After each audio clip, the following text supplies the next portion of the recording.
Of this quote by the governor of Mombasa, Abdul Swamad Ahmed Nasser. And he said that sifa za mnafiki ni tatu. Yeah? Ahadi zake hatimizi. Maneno yake ni ya uongo. Na ukitaka kumwamini haaminiki. Likiwachoma chomekeni. That's a good one. I think there's just some very good energy this morning here, and I really love it. I think it's because of the Christmas mood. Oh, yeah. When you hit 30 days, Nikama will just bring up the Christmas tree on our studios that day. Yeah. It's around. Yeah. So, it's good to have you here on Morning Cafe this 22nd day of November 2023, standing not 23rd. And of course, be part of this conversation at TV47 News on X, TV47 Kenya on Facebook. The hashtag is Morning Cafe. Oh yes, and I'm used to standing in Rungita. This particular morning, we talk about matters research, innovation, and a whole digital Agri-Expo 2023. And we'll be having a couple of guests right here to discuss all of that. But first, let's take a look at what is happening in the country right now in our highlights. And we kick off with matters of floods. And yes, at least 3,760 people have lost their lives through road accidents between January and October 15th, with highly urbanized counties reporting higher fatality rates due to an increase in motorization and population.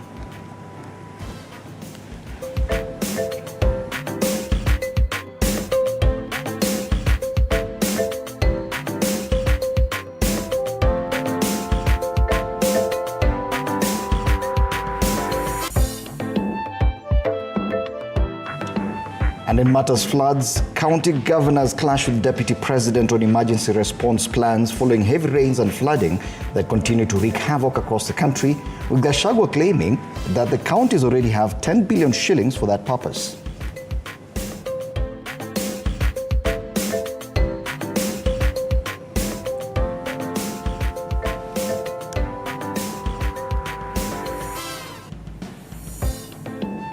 President William Ruto receives a standing ovation from members of the European Union Parliament after his address in Strasbourg, France, where he emphasized the importance of the EU-Kenya and EU-Africa cooperation.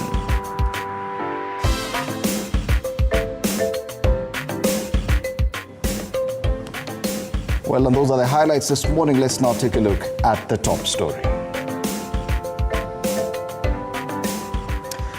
Now, at least 3,760 people have lost their lives through road accidents between January and October 15 this year.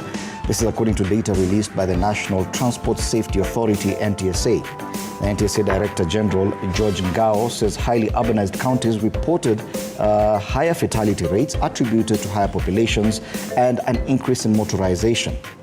Motorcyclists recorded the highest number of incidents and accounted for 1,213 deaths due to their total disregard of traffic laws. As Kenyans head to the festive season, NTSA has embarked on a countrywide road safety sensitization exercise. Meanwhile, the authority is undertaking the exercise with key stakeholders to coincide with the marking of the World Day of Remembrance for Road Traffic Victims.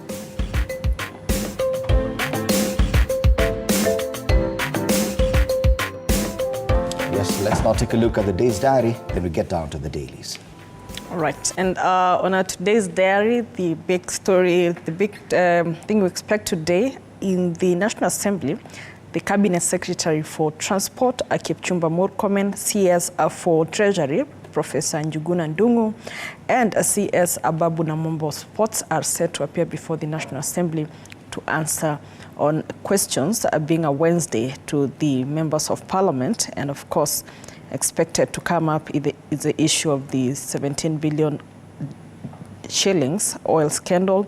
Away from that, Deputy President Rigathi Gachagua is expected to meet its government officials, that is including cabinet secretaries and their permanent, their principal secretaries at Karen this morning. Also today, the Interior PS Raymond Omolo is set to officially issue digital gadgets to the county and regional commissioners for tracking and coordinating national government programs, policies, and projects at the county level. Away from that, the Kenya National Commission on Human Rights is set to address a government scorecard and performance on various human rights issues that demand urgent attention and action, including healthcare, livelihood, and access to basic commodities, economic and social rights, freedom of expression, extrajudicial killings, and blatant abductions. Yes, and looking at today in history, this a day in 1963, the most notorious political murder in recent American history occurred in 1963 when John F. Kennedy, the 35th U.S. president, who served between 1961 and 1963, was shot and killed in Dallas, Texas, while riding in an open car. And it is on the same day in 2005 when the German politician Angela Merkel was sworn in as the country's chancellor, becoming the first woman to hold the post. Yes, and that is what we have on the diary this morning. Let's take a look at the dailies. And on the dailies, we kick off with the Standard as usual. On the front page of the Standard this morning, police in crisis talks over damning report. That's a big headline. Retired Chief Justice David Maraga's task force made stinging recommendations against the National Police Commission, and a meeting has been set for next week after one aborted yesterday to discuss a way forward and start the implementation process, including calls for commissioners to head home. That story is on page 2. And a quote here, the task force has been left with no option but to recommend government considers a negotiated exit for the current commissioners of the National Police Service Commission. That's a big headline on the front page of the Standard this morning. The other one is a big photo of President William Ruto addressing the European Union Parliament in Strasbourg, France yesterday. Ruto pitched for climate change initiatives and a trade balance with Africa, and that's where he received that standing ovation from the EU Parliament. Other highlights on the front page of the Standard today. Kibor's widow fights for multi-billion wealth. Late tycoon's fourth wife says she is a true heir after husband she claimed divorced the other wives and wants to be in charge of the estate, a move her stepchildren oppose. Another highlight, talk to Kirema or move, state to Njiru squatters. The Ministry of Lands officials have said they will not interfere with a court decision to evict developers on a 1,000-acre piece of land and is for the owner to decide. This is on page 3. Elsewhere, farmers get maize dryers to curb post-harvest losses, and on the enterprise pullout inside the Standard, IFC, how green financing can reach MSMEs. Matters flooding on the top strip of the Standard. Today, Treasury's delay puts counties in El Nino path. Governors say the government should expedite emergency funding as they are unable to deal with vagaries of the heavy rains. This has extensively been covered on pages 6 and 7 of the Standard, and it is a bone of contention and the reason why the governors and the national government are clashing. Deputy President Gachagua says they already have the 10 billion shillings. Governors say nothing of the sort has happened. On matters education, KCP results out next week. Whoa. Ooh. Even before the Christmas tree goes up. Anyway, I think it's good. Form 1 places by December 25th. I think this result should be coming after Christmas. Imagine how hard it will be. It's better before so that you know how you're eating. You just enjoy that. Yes. And some won't even enjoy that holiday. But you see, if you're going to be eating and enjoying the Christmas without the results, you're going to have pressure, yes. the you need to be relaxed. The whole jitters. You may not be sure how the performance. Remember during our year, I think they came on like 24th. That was. We used to wait until January for the KCP results to come out. So. Yeah. Anyway, on the back page of the Standard, why Harambee Stars will have a long way to go. Kenya's stellar performance overshadowed by need for finishing touch. Head coach Firat believes Kenya has a bright future in the qualifiers. And the picture there of Harambee Stars captain Michael Olunga celebrating after scoring a goal during the 2026 World Cup qualifier Group F match against the Seychelles. Elsewhere, sleek Ivory Coast clinched second World Cup qualifying victory. And those are the main stories on the Standard today. Let's have a look at the Daily Nation this morning. very interesting headline there. Causes, skills that will land you a job first. And undergraduate degree and diploma holders most preferred. And this, according to a report by the Federation of Kenya Employers, report employers in Kenya are in dire need of workers in the fields of information, technology, finance, business management, engineering, transportation, logistics and law. Social skills, including effective communication and critical thinking, are also key factors during recruitment, according to a new skills gap study. That is the story on page 2 and 3 of the Daily Nation.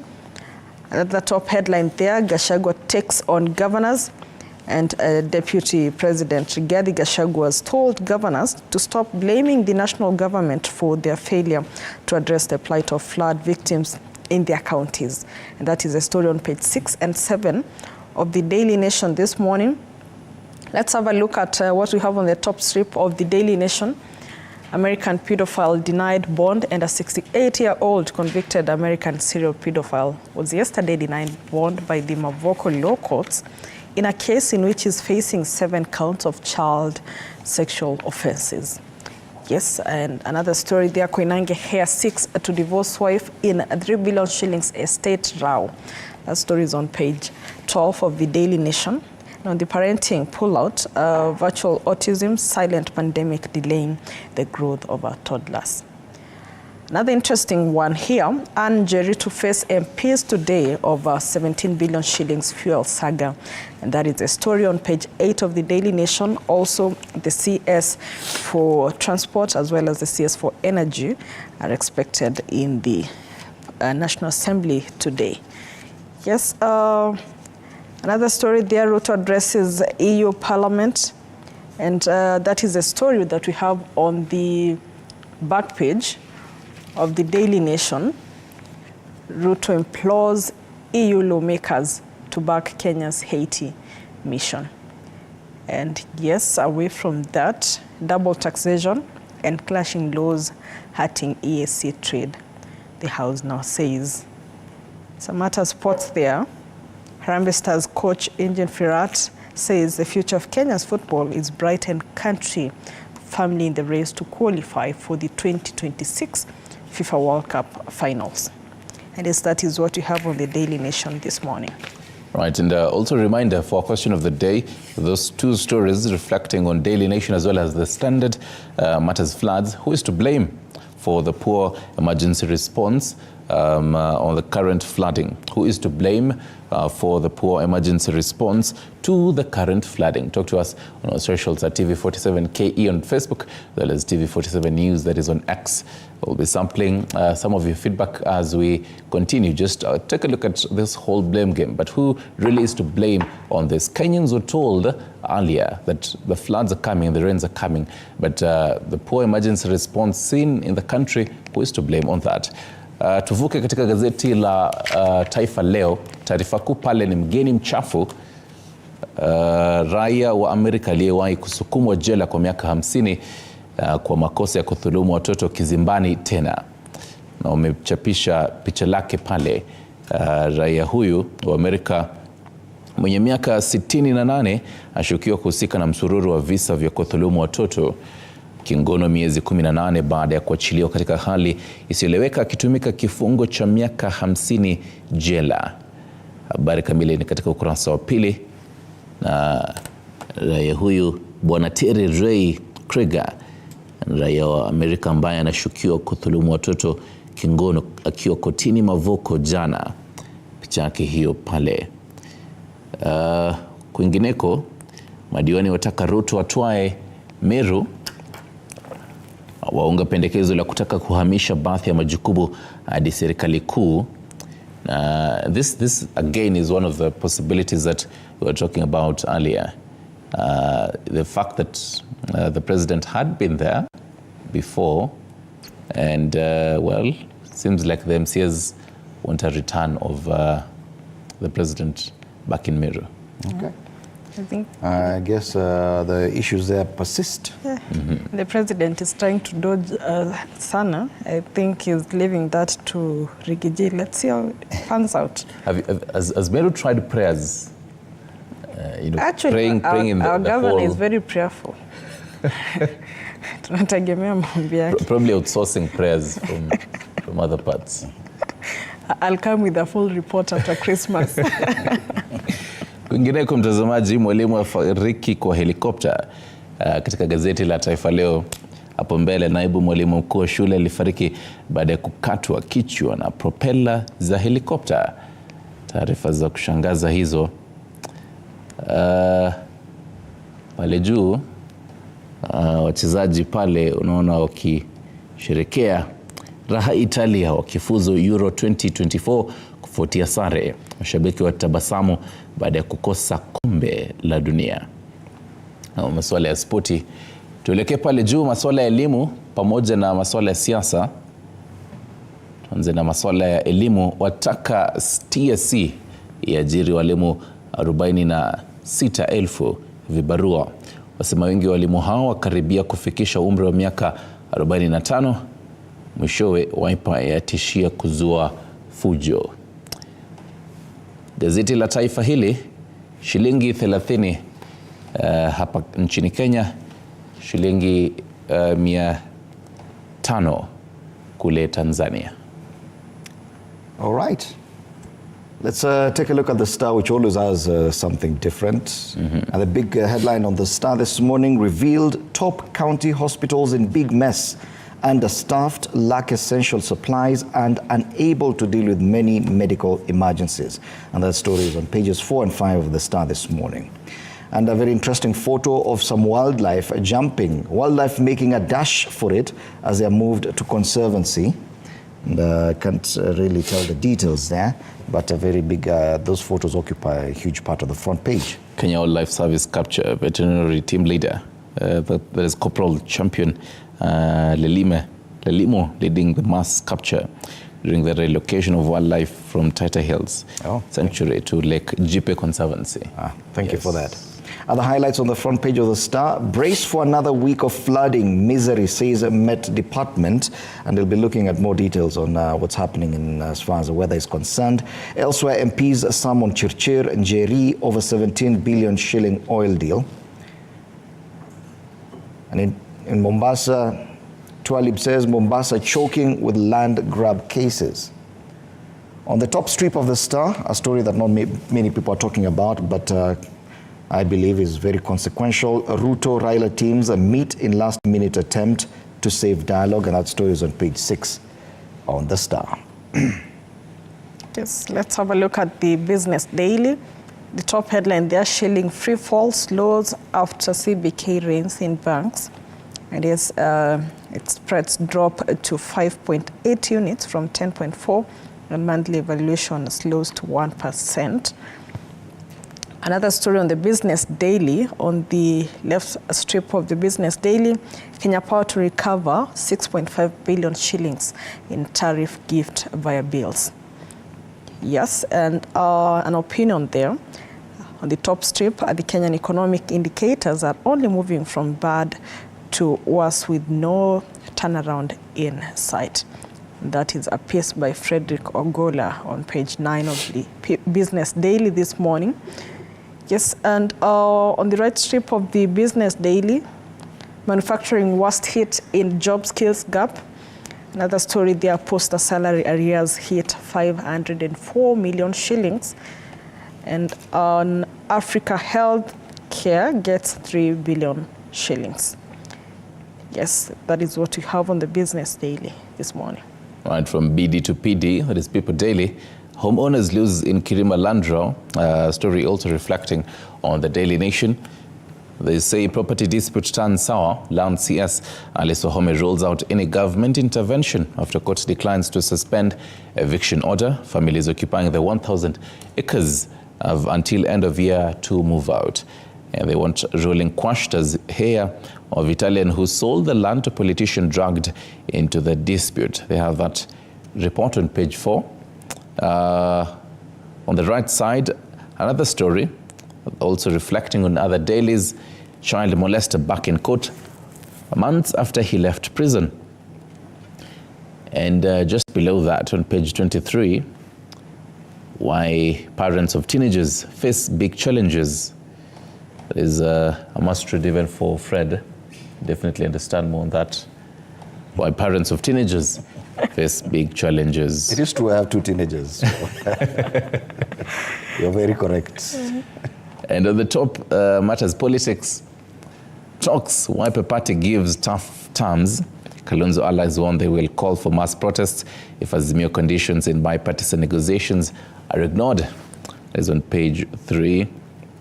Matters bipartisan, even as Fred says, quite consequential.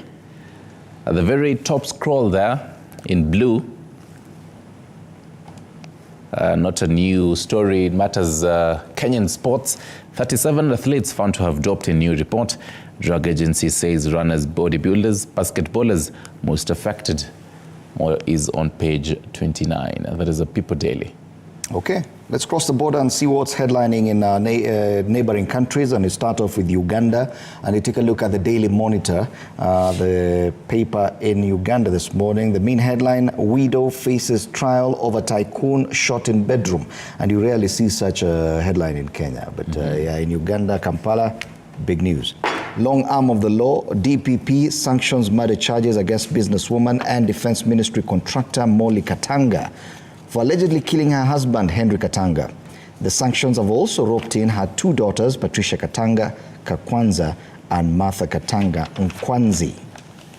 And images of the 5 accused persons in Katanga murder on the front page of the Daily Monitor. And that's the biggest story in Kampala this morning.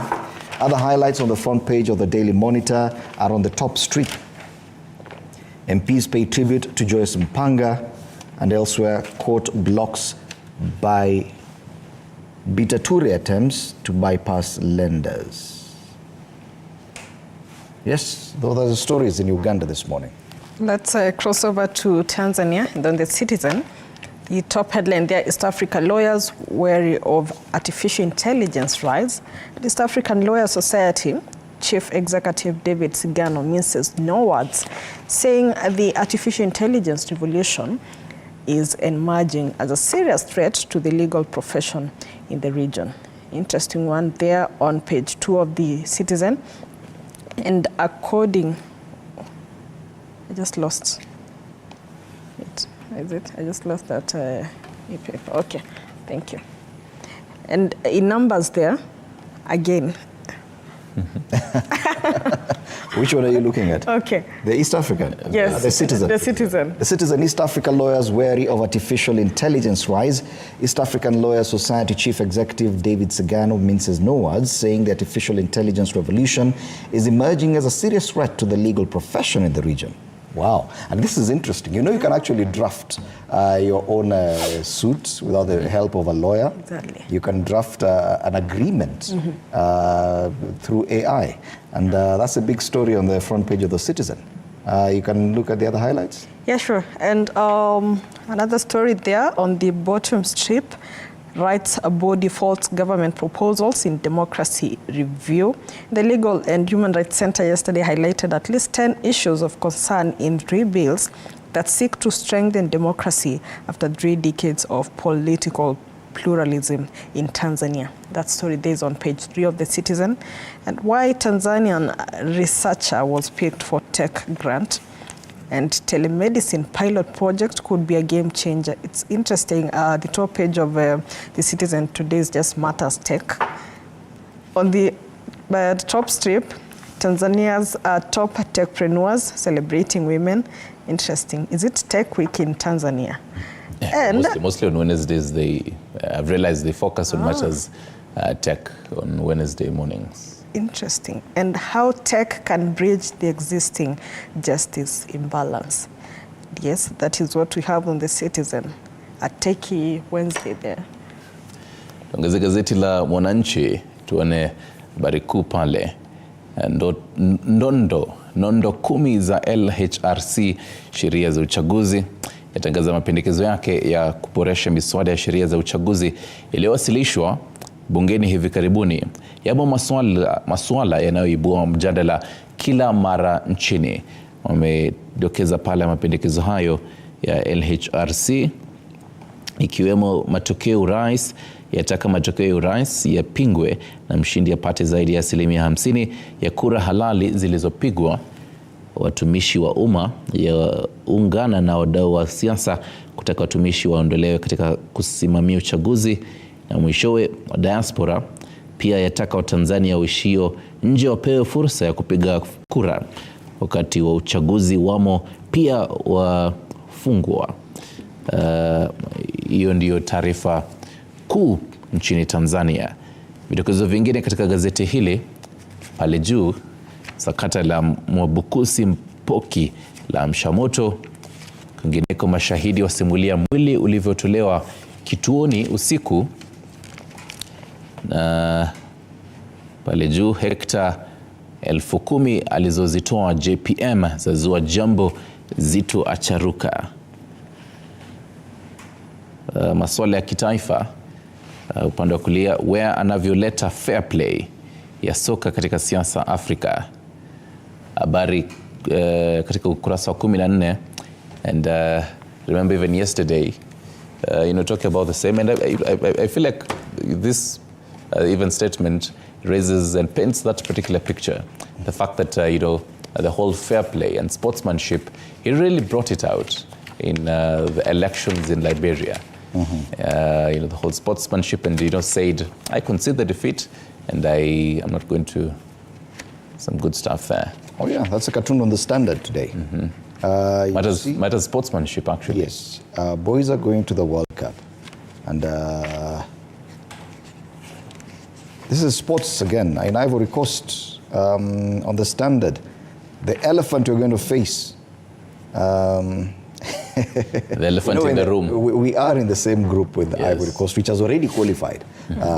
And yes, we beat Seychelles, but there's still a long way to go. Yeah. And I think I've seen that headline somewhere. Yes. So yes, on page 12 of the Standard today, the cartoon there, and this is not by Gado today, this is by someone different. Gamzo. Gamzo. Yeah. Okay, that's the Standard. Well, let's have a look at the cartoon on the Daily Nation, and it matters the G2G oil deal and some caricature. The Daily Nation, a caricature of someone who looks like the CS for energy and the CS for treasury, watching from inside, and there's also whistleblowers on this other side, someone who seems like the Azimio leader and the Senator Okiya Mtata. There's a sign there that slippery in case of a scandal. So things are really slippery in this case. Yes, that is a very interesting cartoon there, the Daily Nation. The G2G oil deal, as much as they're trying to clean that room. Very slippery. Can't really. Very slippery. Yes. On page 10 of People Daily, similar to what is happening on page 12 of the Standard, Kenya 5 versus Seychelles nil, and Stano says it was a whole crime scene on that particular game. And Kenya is very proud, saying next, facing that arrow to 2026 World Cup qualifiers. But again, they have a long way to go. There's still Gabon and Ivory Coast to come sometime next year. They have 3 points. Long way to go. Ivory Coast 6 points, Gabon 6 points. Yes. You have to see how that will go. Interesting. And that sums up our look at the daily newspapers this morning. Remember, we'll be getting down to discuss the main headlines with my panelists after the break. I'll be introducing them to you once we have them on set. But meanwhile, you can continue interacting with us on our social media pages, on X at TV47 News, on Facebook, TV47 Kenya. Remember our question this morning, we ask, who's to blame? Yes, that's a question. Who is to blame for the poor emergency response to the current flooding situation? Who's to blame for the poor emergency response to the current flooding situation? You can give us your answers on those social media pages. You're watching Morning Cafe.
At least one gentleman is already in studio. Alex Mwathi, political analyst. It's good to have you in studio.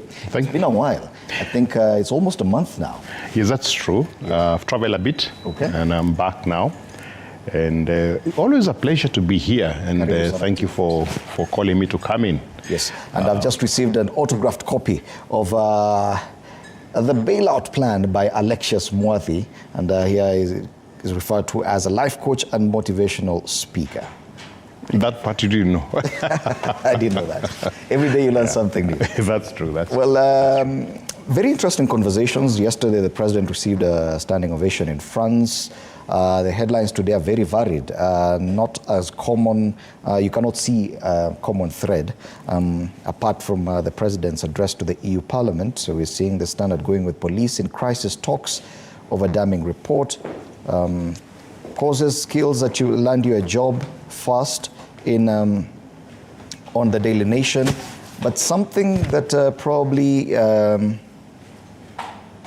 has grabbed the nation's attention is the back and forth between governors and the deputy president representing the national government on the management of the emergency response. Now, the deputy president yesterday told governors to stop blaming the national government for their failure to address the plight of flood victims in their counties. The deputy president went further and said that the counties had received 10 billion shillings. The governors deny this, and they're calling on the national government to expedite the emergency funding, as they are unable to deal with vagaries of the heavy rains. And we start from there, because the issue of the El Nino phenomenon and what we were to expect, we can actually say has been mishandled by both the national government and the county governments. There was even miscommunication about whether or not we were going to have this, or we were going to experience these effects, and to what extent, coming from the highest office in the land.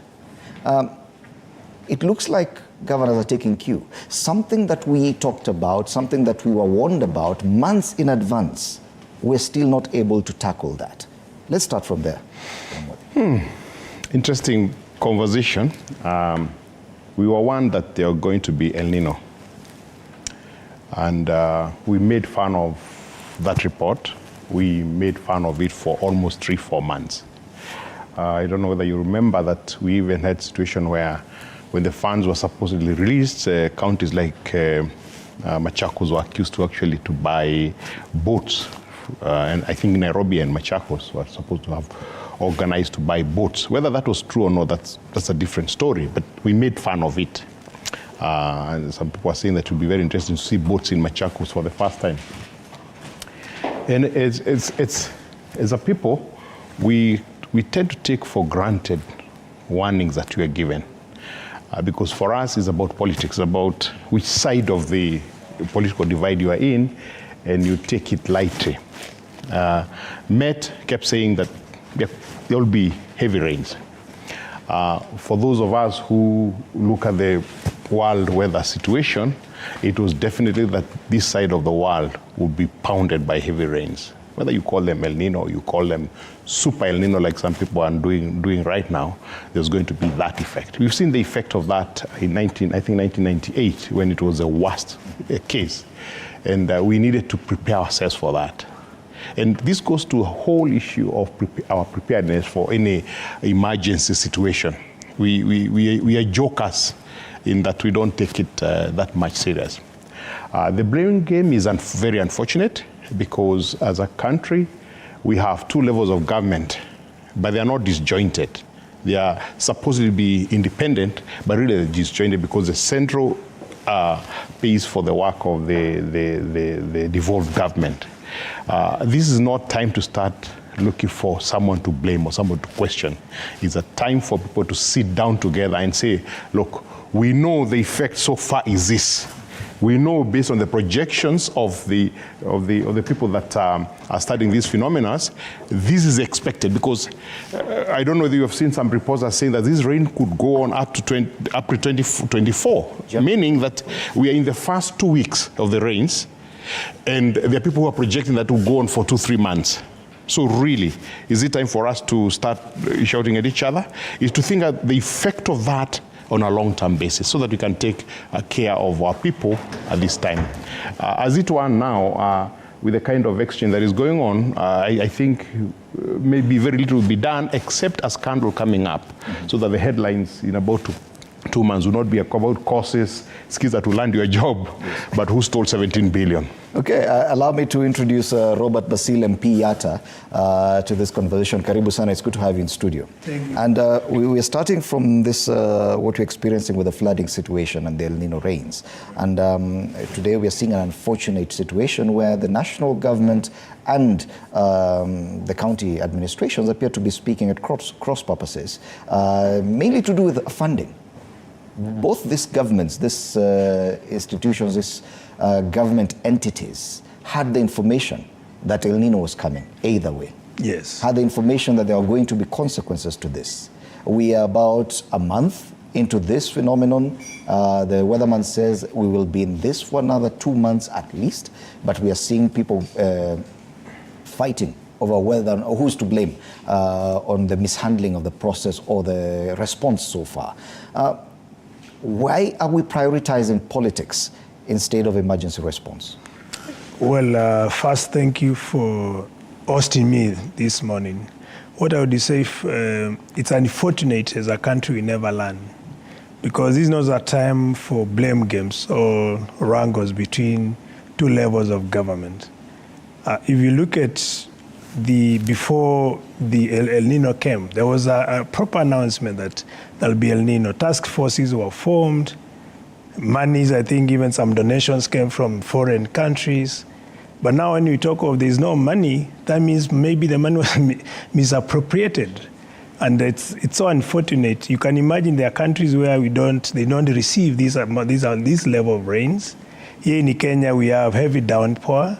Instead of investing properly in production, because we'll be talking of proper dams being constructed in preparedness for El Nino. This should have happened way back, particularly during the dry period. But now, the rains are here, and all the water we are seeing is going to flow all the way to the Indian Ocean. And some months down the line, we'll be talking of famine and looking for foreign aid to be able to support humanitarian support or to bring humanitarian aid to people. So it's so unfortunate, that's what I would say, because we don't expect, we need to have a very organized structures of government, both to manage emergencies and at the same time to spear development. And Bonamwadi, you mentioned something very interesting, that in our nature, any such crisis is a fertile ground for a scandal. We saw the stories that came up after COVID pandemic and the handling and who took the money when. It would appear that we should just be getting ready for something similar. Yeah, I alluded to that, and unfortunately, it's the worst way to think in a morning like this, but based on history and the fact that in terms of government, I would say confidently that when we do elections in this country, one thing happens. We create new forests, but the monkeys are the same. You look at the top leadership and you'll see they're involved in scandals from 1990 with the golden bag, if you remember, where we don't even know whether it was 20 billion or 60 billion that was stolen from this country. But substantial amounts of money was stolen at that time. And you can see scandal after scandal, maize scandal, sugar scandal, oil scandal. And then when you have this, mine would be really not to sit here and lament about our people, but maybe to urge the president, for once, to drop this nonsense of division. It doesn't help him, it doesn't help us as a people. Our people are suffering right now. I think the death toll is almost 100 now, the reported one. You can imagine how many people are not reported. So time to stop the shenanigans of politics and call everybody to order. During the COVID-19, you remember there was a task force. Of course, it didn't work very well because they still stole money. It's not corruption, it's stealing. They stole money. that they can put together a task force that would be able to look, or the task force, as Mheshimiwa has mentioned, that was there, be recalled so that they can sit together today, not tomorrow, today. So they can discuss the vagaries of the effects and what needs to do to support our people. Okay. Going with blankets and whatever is a good idea. But as a deputy president, as a president, as governors, we must look at this, the larger picture. Mm-hmm. So if I give people of Nyali some blankets and whatever, what about the people in Tana River? Mm-hmm. Shouldn't I be sitting somewhere and asking myself, how can we as a nation be able to take care of this? Mm-hmm. And there are a lot of goodwill supporters who are out there who can pour money if they see order. Okay. So that we can be able to help our people. And also to urge ourselves that God help us that for once we stop making jokes about something as serious as our people dying because of floods. But Abbas, from a leadership perspective, you sit in the National Assembly and your role is to oversight the national government. This signals failure to some extent. We're yet to see Parliament take action, because this is not something that occurred like the COVID pandemic that just happened. We were told this is coming up, this is going to happen. Why are we waiting for knee-jerk responses at this time? How come Parliament, the National Assembly in particular, how come we've not seen any response from that end? You see, the National Assembly is a legislative body. Our work is to make laws. That is work number one. And of course, the oversight and representation. So when El Nino pronounced endorsement, there was a lot of downplay. People were saying there is no El Nino, nothing.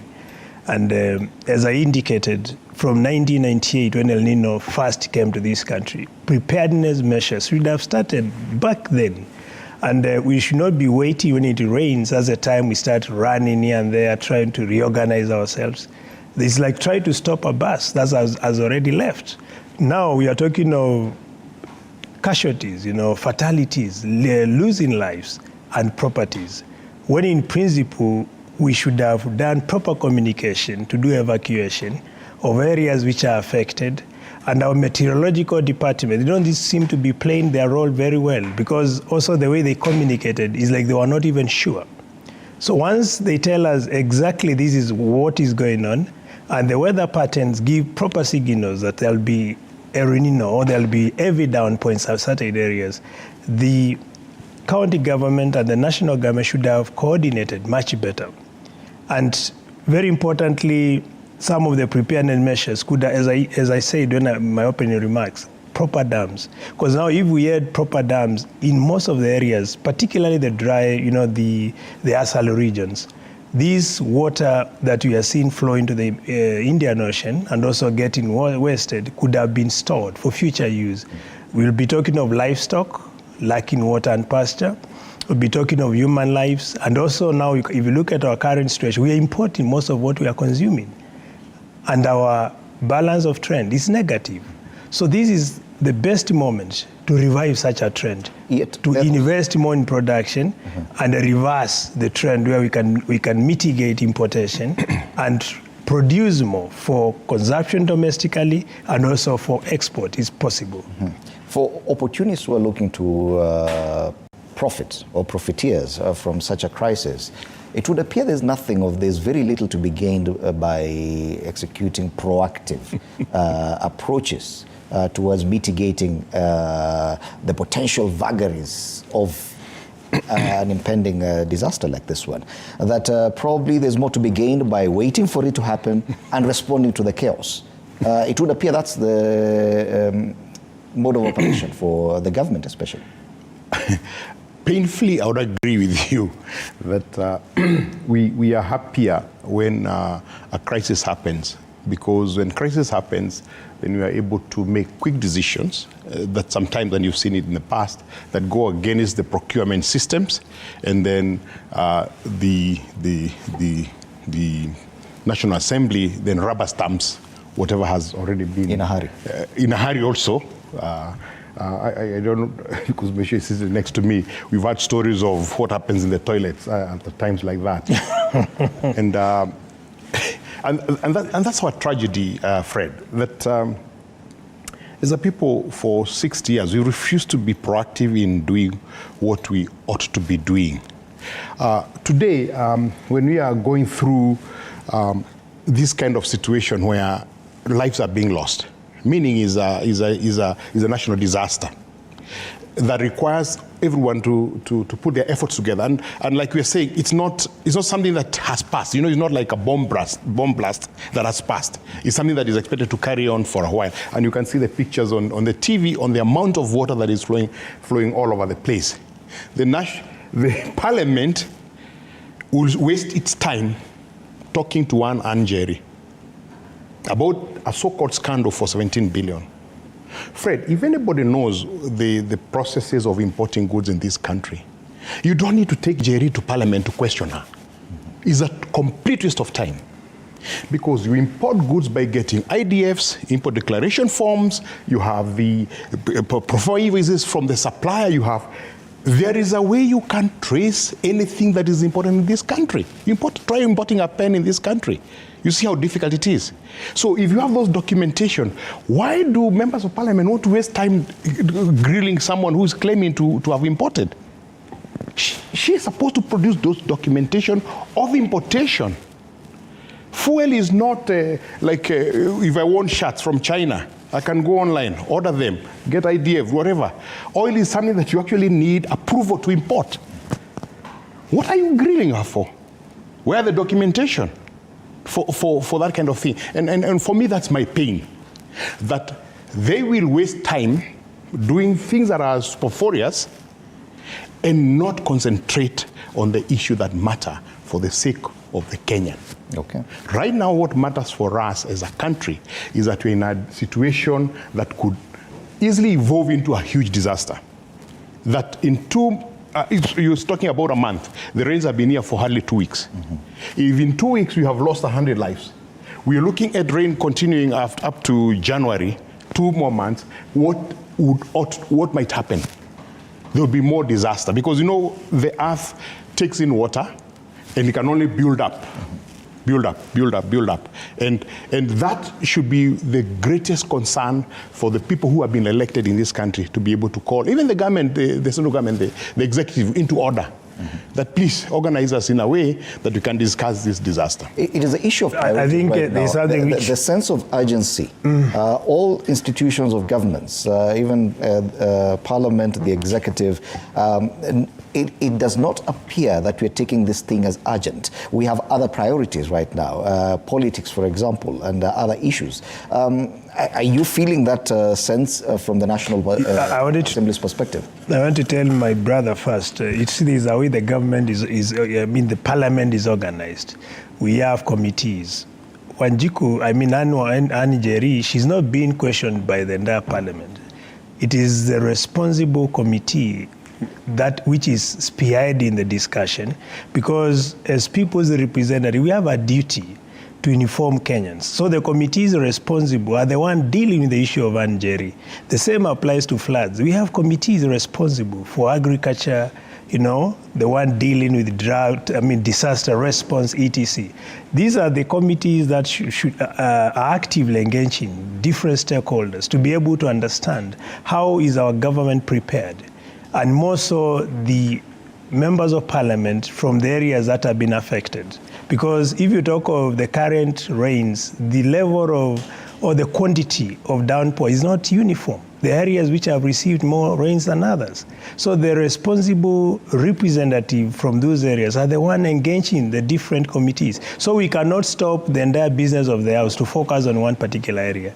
So it's not about politicking, but ensuring all structures, all facets of our economy are moving forward. That is exactly what Parliament is doing. Because if you talk of bills, we can't suspend bills that are supposed to bring some, be able to deal with some issues in the country for the sake of a particular item, which is being dealt with delegated departments within or committees within Parliament. Okay. The same applies to government, the levels of government structure. Each particular government or state officer is supposed to play his or her own role It's like in a football match, people have different numbers. So you need to play your number. You need to play the particular task assigned to you, not to forget or drop everything you are doing. You focus on one area. Of course, we understand the magnitude of the issue at question. People losing lives, properties being destroyed, and we expect for coming 2 months or so the situation to continue. And as I indicated, organization, coordination, we have best practices. This is not the first time we are receiving this level of rains. So we should borrow from lessons learned from other El Nino situation and be able to emerge better and manage the current situation in a more organized way. Okay. Deputy President Rigathi Gachagua has told governors to stop blaming the national government for their failure to address the plight of flood victims in their counties, and says that counties already have 10 billion shillings for that purpose. Governors meanwhile say that they're looking forward to government expediting emergency funding as they're unable to deal with the vagaries of the heavy rains. And that's the situation as we have today. Let's now take a break. When we come back, we'll take a look at matters National Dialogue Committee. The deadline is very fast approaching. Will these talks be consequential? That after the break. You're watching Morning Cafe.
I'm still in studio with Alex Mwathi, political analyst, and Robert Basil, MP Yatta constituency. I want us to move now, talk about something else that we appear to have ignored for a while. but is key this week.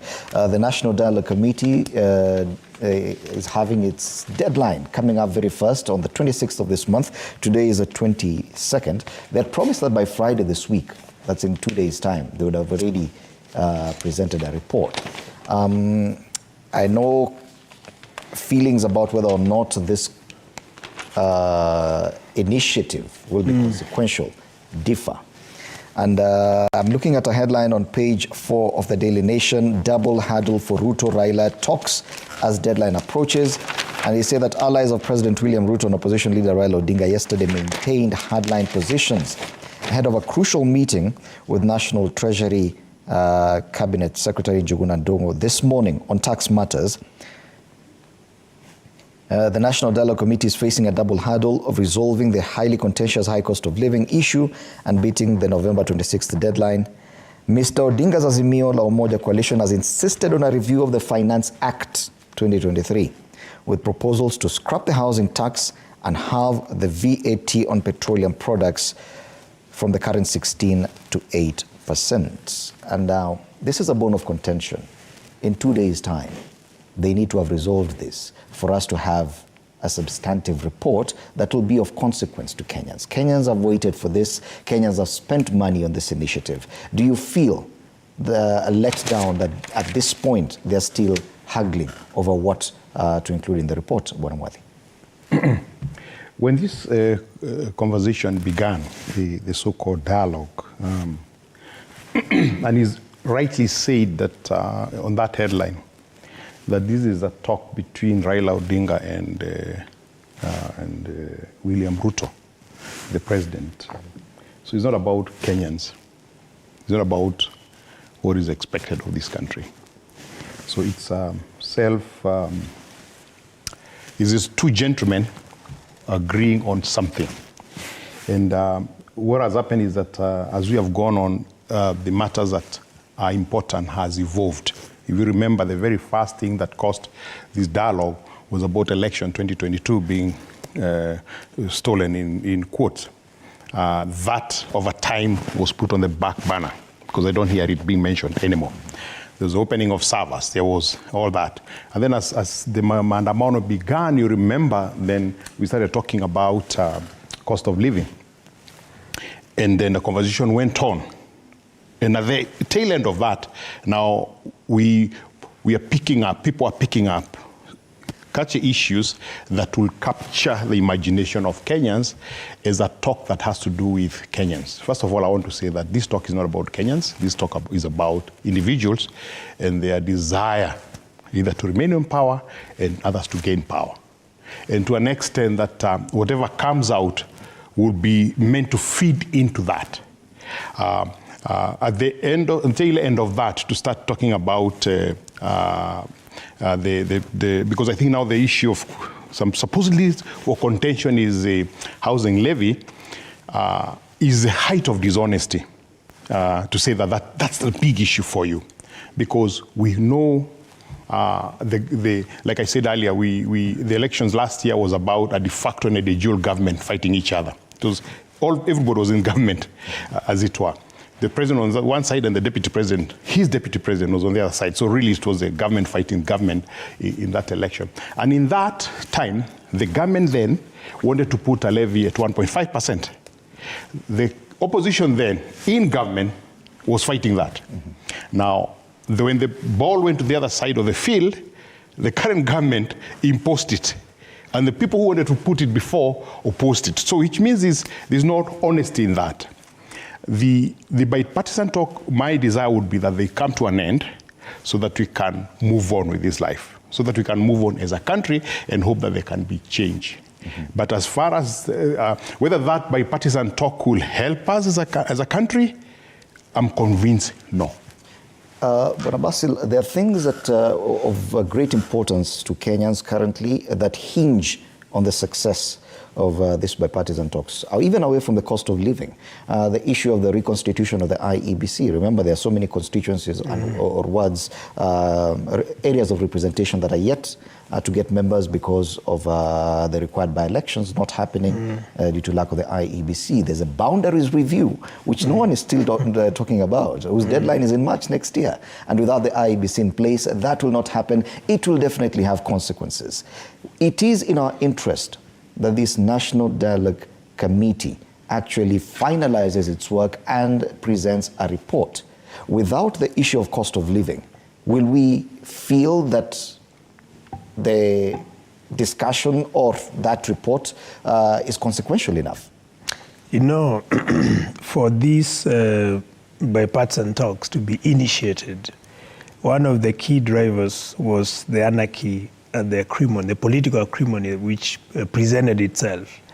And the key ingredient or the driver for the political acrimony was not just because of the election conditions, but it was more because of increased cost of living. And what happened as the talks were underway, we saw the government increasing fuel every time and then. And that's where the signals of lack of political will started prevailing. And the report, as we all anticipate to get, will be just a proposal on what the government is supposed to do. But the main action remains with the government. It's the government now to be able to show the willingness to do that.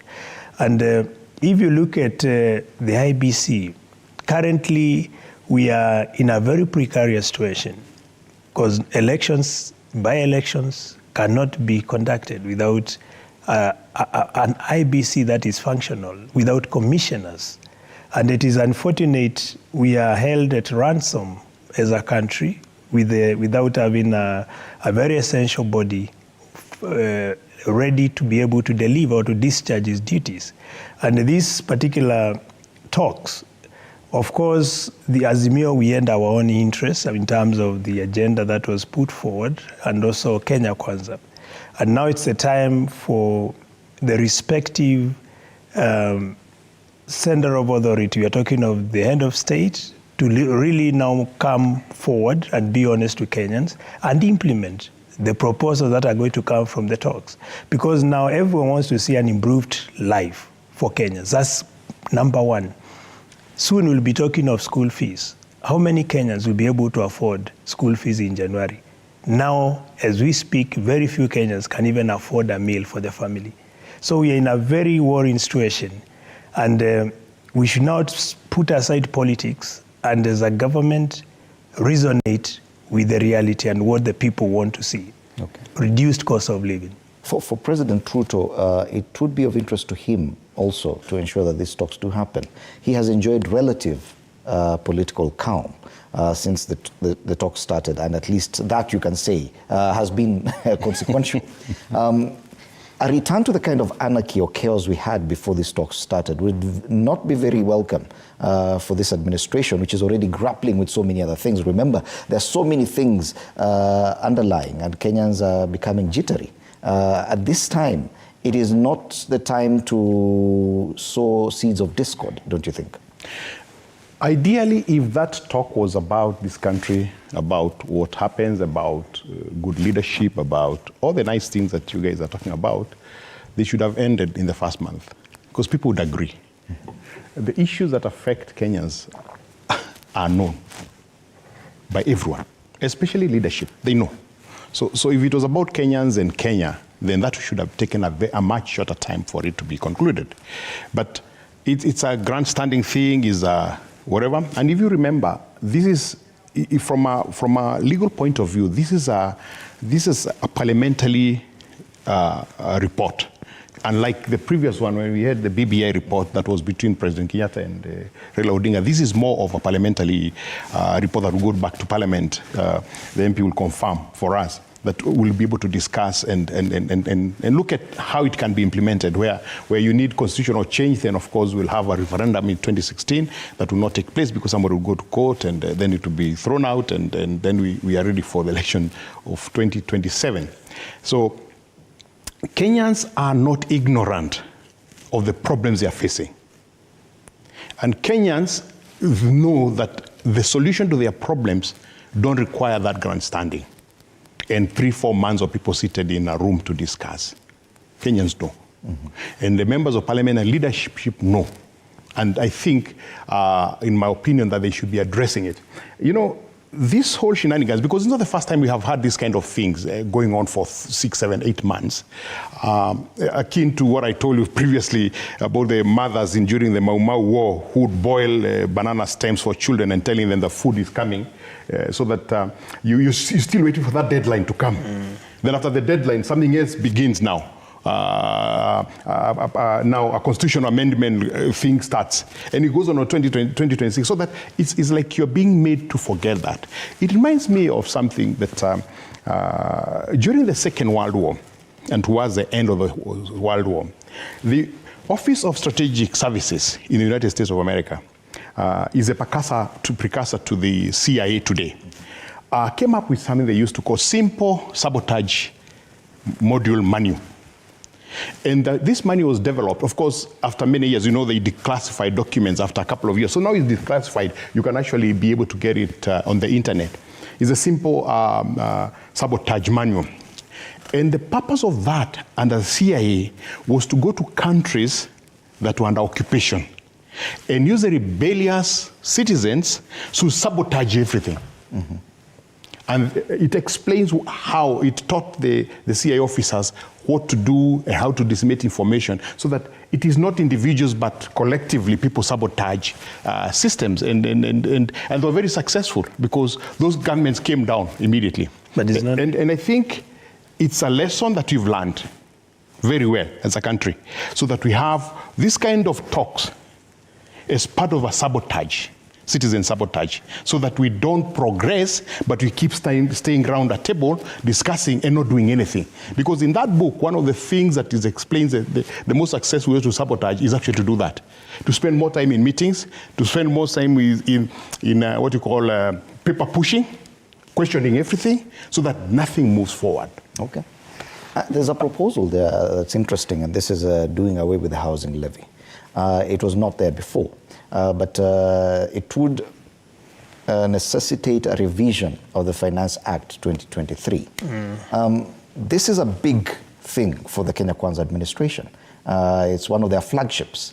Do you think that probably at this time, Azimio is asking for too much, too late, a little bit too late? I don't think, one thing we need to understand, and anyone who is listening, they need to take this to record. Currently, we are talking of a weakening shilling. If you talk of the housing program, the project being spearheaded by the government, this program is creating an artificial demand for dollar. How?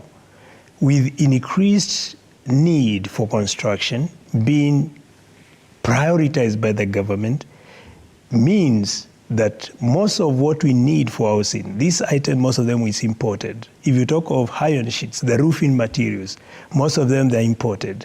If you talk of steel, the structure, the structures for most of the buildings is imported.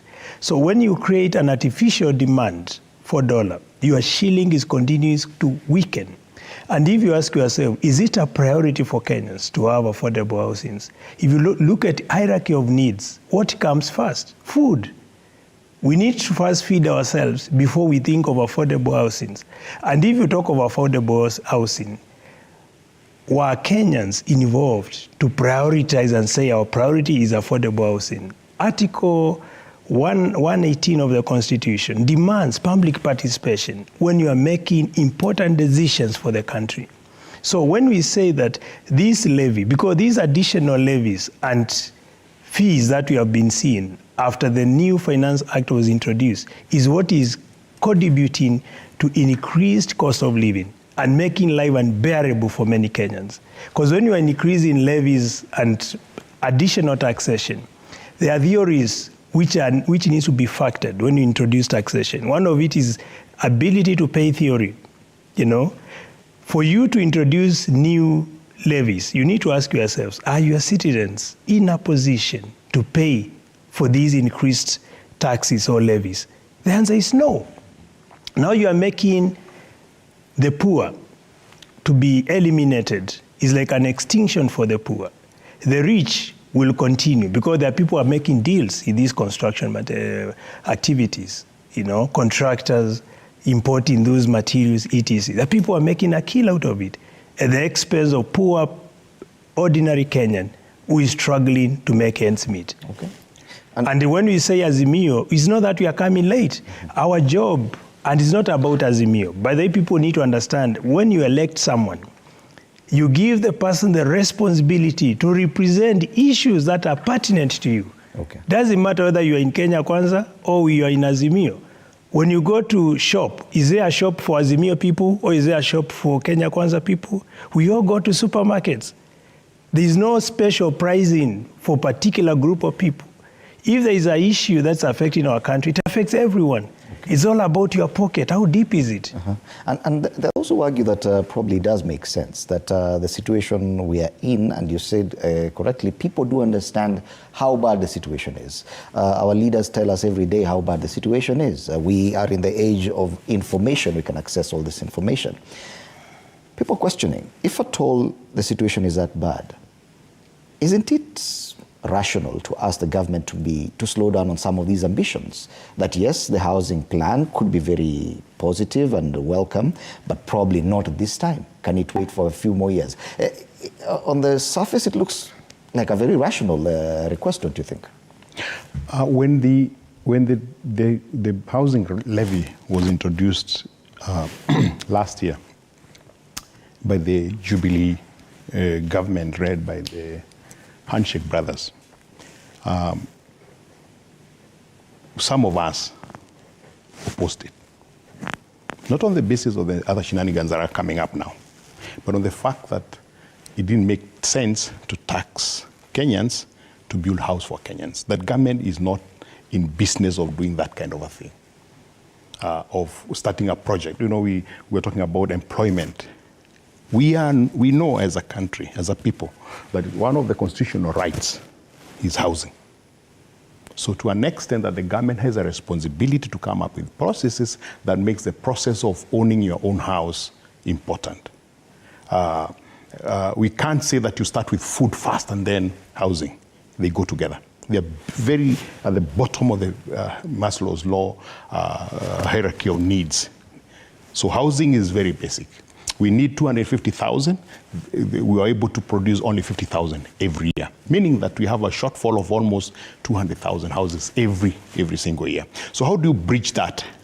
There's a conversation that can go on. We can borrow from other countries to be able to know how to do that. Like making mortgages easier, making mortgages long-term, making mortgages more relevant to allow people to be able to own houses. So the point of the levy at that time, we argued against it. When it came to the current government, we argued against it. But I said before, the previous time we opposed it, it was being fronted by the people who are opposing it today. Mm-hmm. So they are Johnny come lately. Mm-hmm. They just dawned on them that this is a political issue that you can use. It's not based on honesty and a desire to change the life of Kenyans. That I can tell you for sure. Because if you supported it last year, you can't be opposing it now. Okay. What has happened between last year and this year? Mm-hmm. Nothing has happened. The point is, the person who have come after you have bulldozed it through. This matter was in Parliament, and you can go to Hansard and see the number of people who actually opposed it. Nothing. It was let to flow through. And in Parliament, then you had 20 or 30 people out of 390 members of Parliament seated there. Majority of members of Parliament will tell you that it's a bad thing. They never opposed it. Mm-hmm. They never wrote a paper to say that it's bad, because it was that bad. Every one of them should have written a document to oppose it. So that even as the majority have their way, we know that they have their right.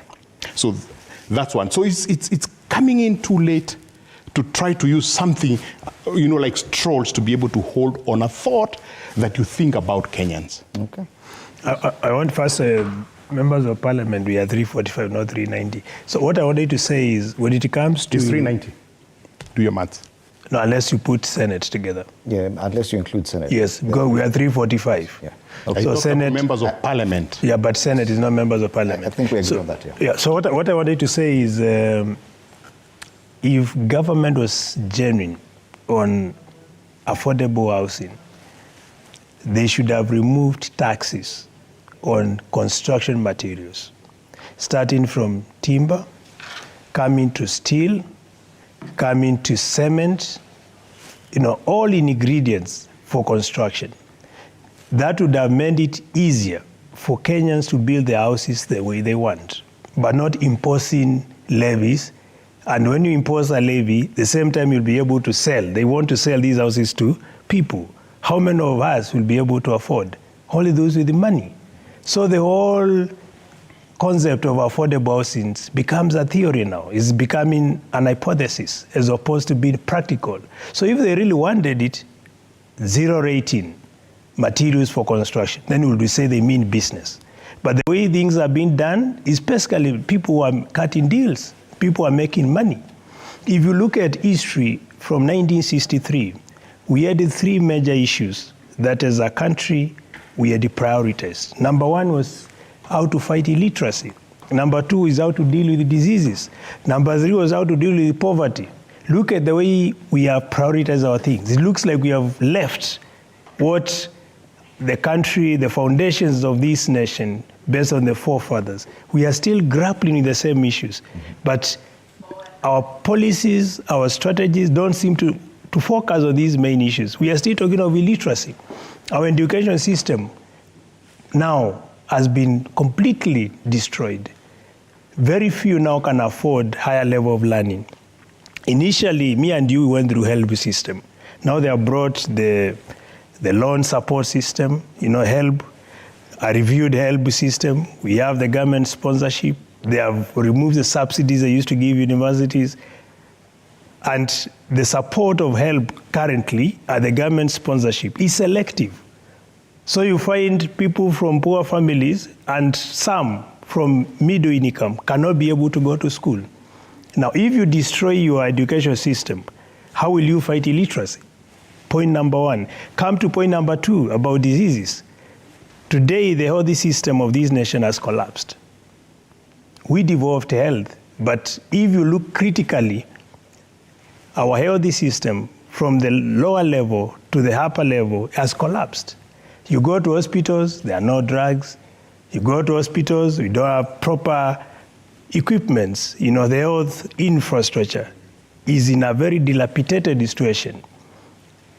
That again contravenes the agenda to fight diseases. Okay. Number 4, poverty.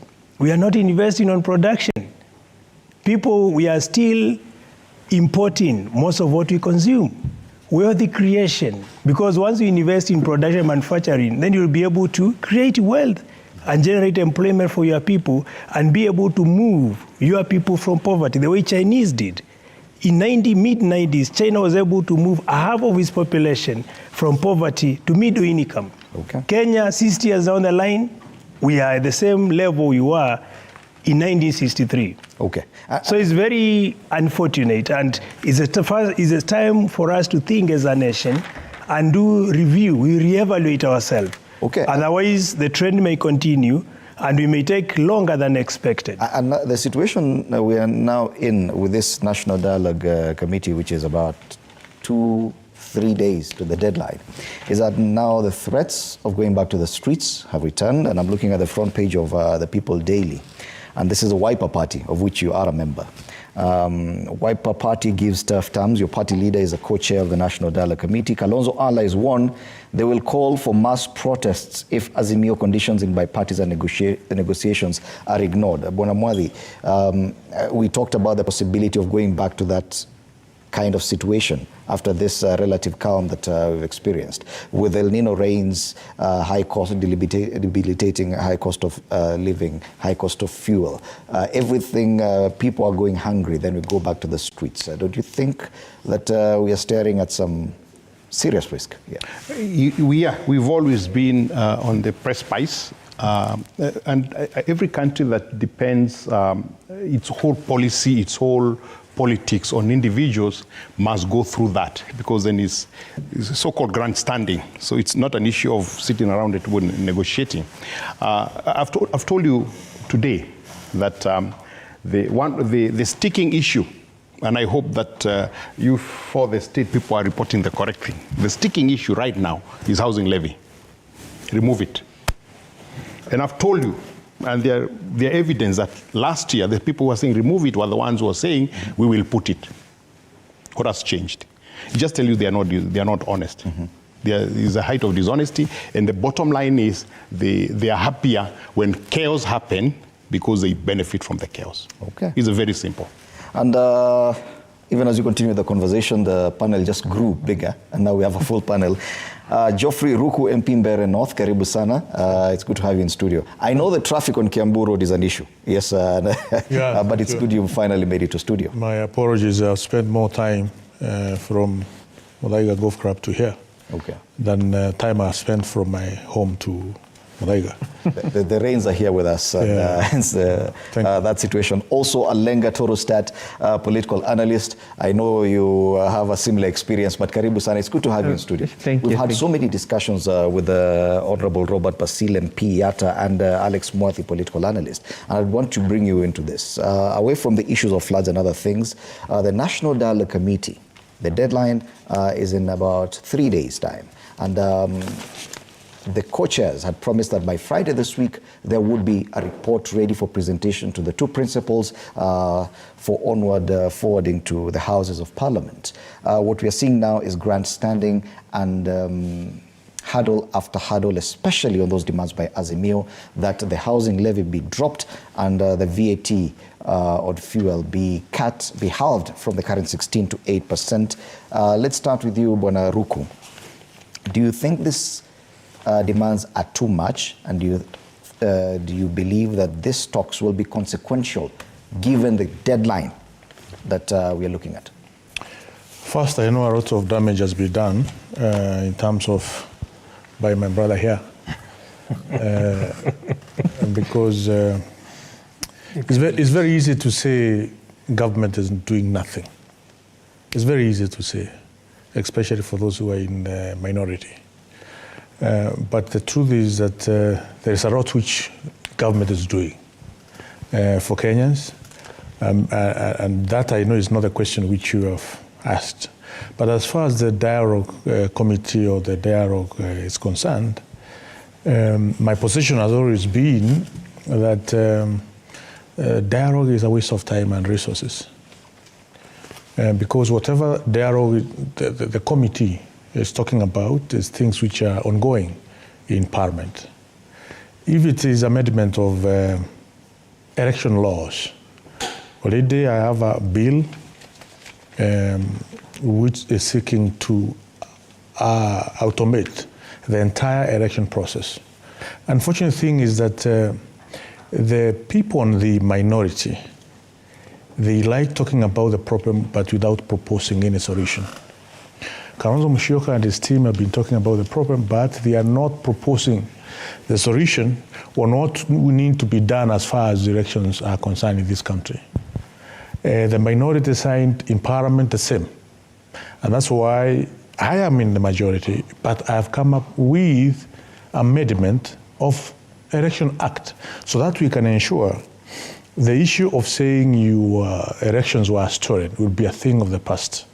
We automate the entire process, and that is by amending Section 44 of Election Act and Section 24, and include issues to do with what you may call automatic reading machines within the process. KCP was done 2 weeks ago, or 1.5 weeks ago. Tomorrow we'll be having results announced for all the candidates who sat. How is that possible? It's because the process of marking is automated. So it's the same thing which it can be done. We have seen other countries doing it. And that's why I'm a believer that if the talks is just a waste of time and resources, and maybe people being managed as certain quarters. If it's a question of cost of living, Kenya, we have a government which taxpayers are paying every single day. And this government is doing everything possible to ensure the cost of living comes down. And if this government is unable to do so, after 5 years, let the Kenyan people send this government away. If it is unable to do what, if it's unable to bring the cost of living down.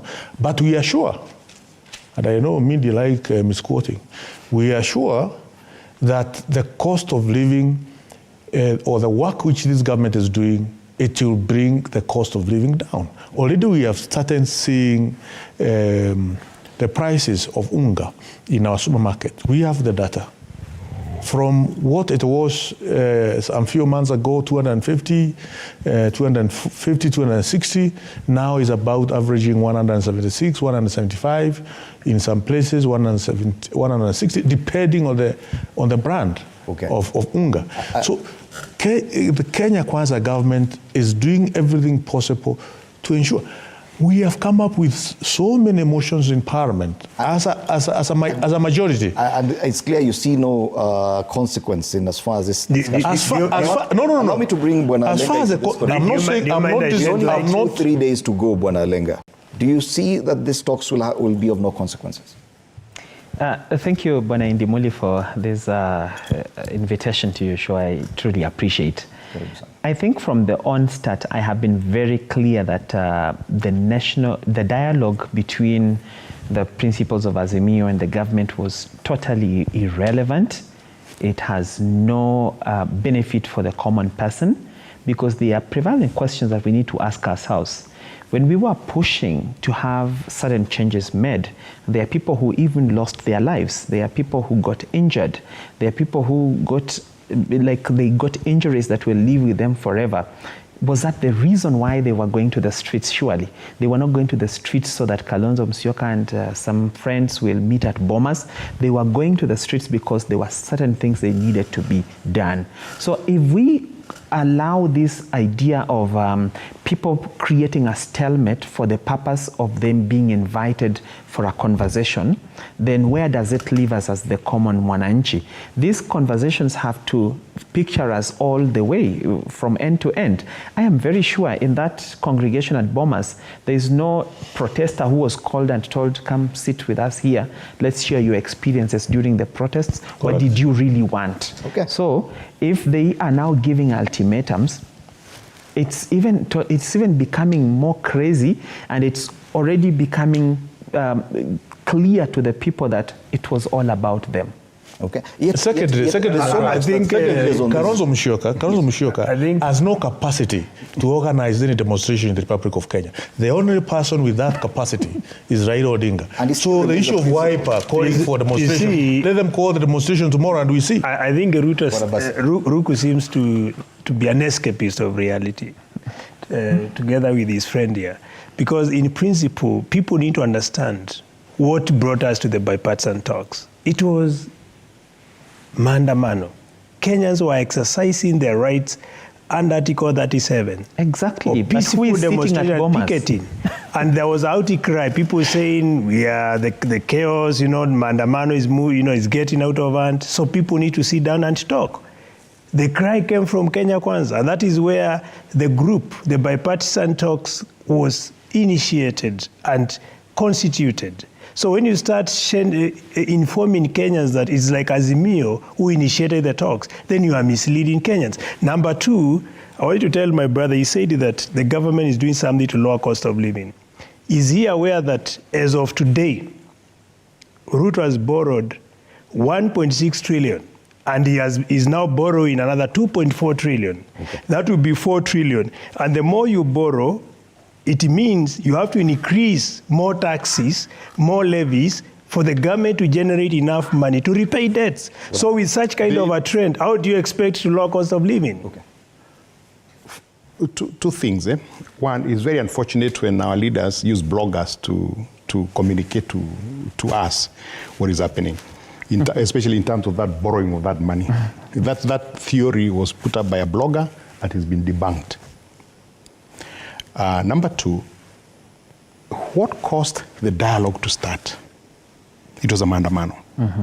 What was the maandamano about? Let's not lie to each other. The maandamano were about a stolen election. In this conversation you're talking about, how much of that discussion is about a stolen election? Almost nothing. Zero. Because reconstitution of IEBC has nothing to do with that.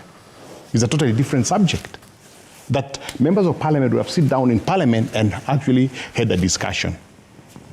So we go back to what my friend is saying, and I've said that from day one, that the dialogue is really, on one side, a waste of time, waste of money, but on the other hand, is boiling for us banana stems so that Kenyans can continue believing that there is food that is about to be ready. To an extent, the next level will be a so-called conference where maybe in January, where I don't know whether they're going to do it this way, the nonsensical thing that happens in bombers of Kenya, where all these leaders go there and the principals are handed over the report. Then it takes 2 months and the report is handed to Parliament, back to Parliament, for Parliament to be able to debate it and come up with maybe a constitutional amendment bill, which will go on for 2 years, and then someone will go to court and it will be scrapped. Meaning that Kenyans would have wasted 3-4 years of a conversation going on.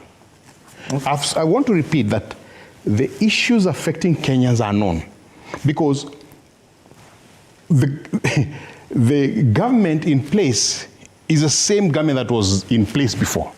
There's no question about it. It's the same faces, the same people, the same members of parliament. They're the same one on this side. So, msitu mpya nyani wale wale. And they understand us as Kenyans. First of all, we know our problems. They know our problems. But they also know us in terms of what makes us tick. Okay. We are very happy to play when they're on the gallery. They are happy when we are clapping for them, even when they are doing all these things. It is time that they thought that there was going to be a point where Kenyans will say that we don't want these shenanigans anymore. 3 days to the end of the bipartisan, you can't pretend now to be so concerned about Kenyans and their welfare so much. By the way, when the maandamano was going on, what was the clarion call of cost of living? Do you remember? It was unga. It was unga. At how much? At 230, 240. Inherited? Yes. Supporting government? No. But fact. Today, do you know how much is unga in the supermarket? It's 160. Correct. There's some. You walk to Naivas here on Kiambu Road. There are other brands that are going for 149. Is anybody talking about it? No, because it wasn't about unga. Okay. Allow me to give, because I can see it's a bit imbalanced. Let me give then I'll come to you. See, my brother here seems to be, I don't know which country he's living at. Because when you talk of the drive, yes, it was unga. But today, does he know that, like, for example, if you go to Kambani, 90-kilogram bag of maize is going for about 7,000 to 80,000 shillings. If you talk of fuel, fuel is a key driver to all facets of the economy. So if fuel prices are going up, how do you expect unga to go down? The answer is no, because millers are using fuel to be able to mill, to be able to produce, to convert maize to flour. So when he talks about that, what is being discussed in bipartisan has nothing to do with Mwananchi is out of point. The other thing Honorable Ruku mentioned, he said Kalonzo Musyoka has no capacity to organize maandamano. And I want to ask him, how do you measure capacity? And how do you say that maandamano is not about Kalonzo Musyoka? It's about Kenyans who feel dissatisfied with the promises they were given by Kenya Kwanza. Remember, President Ruto said, this government has borrowed so much. You are not going to borrow anymore. This government, the fuel prices are going up every day. Mama Mboga, I want to uplift you. I want to make your lives better. That was the premise under which the president was elected on. Okay. But when he was elected, things have gone worse. Okay. So Kenyans are dissatisfied, and that's the reason they exercised their rights under Article 37. Okay. So maandamano is not about Azimio, it's not about Kalonzo Musyoka. So my brother, Please, if you have an issue with Kalonzo, say you have a personal issue with him, but don't bring him into this particular discussion. Two very important key things. One, about Kenya government borrowing. We inherited huge debt, and 50% of that debt is domestic debt. Domestic debt is very expensive because it's from the commercial banks which we have in the Republic of Kenya. And of course, it was because of conflict of interest. And that's why we are coming up with the conflict of interest bill in Parliament, so that we can ensure Kenya will not be able to go through that kind of what it went through for the last 5 years when the Arshik brothers were in power, because the owners of banks were in power and took a lot of debt on behalf of Kenyans from commercial banks in Kenya. So the interest rate is quite high. At the moment, Kenya Kwanza government is trying to ensure Kenyan government does not have a lot of domestic debt, but it has concession loans, concession debts, which are cheaper for Kenyans to pay. Because you go to let's say Equity or NCBA Bank, and you borrow billions of Kenya shilling. Banks, for the last 10 years or so, they were not bothering about giving debt to common man, to businessmen, because they know they have a huge customer in the name of government. So you give money to government at an interest rate of 15-13%, whereas World Bank or IMF is giving the same amount of money at interest rates of about 0.5 or 1%. Which loan would you go for? So Kenya Kwanza government has a responsibility at the moment to ensure it decreases the amount of local debts, and for it to survive, there must be a balance. And that's why World Bank and IMF cannot give a loan to an economy which is not well managed. For World Bank and IMF to accept to give some concession loan to Kenya, it is a clear indication that the Kenyan economy is properly managed. When other nations like Ethiopia and several others are asking for restructuring of their Eurobond, we as Kenyans, as Kenyan government, we are saying we are going to pay this debt even before it matures by December, because Kenya Kwanza government has managed this economy in the most appropriate way, bearing in mind where it was. Okay. Number two, if you remove Raila Odinga from Azimio, Kalonzo Musyoka is politically dead. That is the truth. That's the naked truth, which my brother here will not accept. Okay. Kalonzo Musyoka, again, has no capacity to organize any demonstration. When we are talking about demonstration, Article 37 of our Constitution talks about, yes, true, every Kenyan has a right to do demonstration, but it gives two conditions. Those demonstrations must be peaceful and unarmed. And that's why I came up with a bill, and is almost now going to first reading, I think, next week, to ensure that demonstrations, picketing, presentation of petition to public authorities and assemblies are organized in a peaceful and an armed manner. What we have seen in the past, those are not demonstrations. Okay. That is violence, that's chaos, that is anarchy. Alenga, it would appear we're already getting ready for possibility. I wish I could answer him first. I'll give you an opportunity, Bwana Basil. But in the spirit of looking ahead and moving forward, 4 days to the end of this discussion, and we are seeing the possibility that a few things may not achieve a convergence of thoughts on that matter. But we have put so much burden on this National Dialogue Committee, especially on the issue of reconstituting the IEBC, which to many Kenyans would be of consequence if at all it is resolved.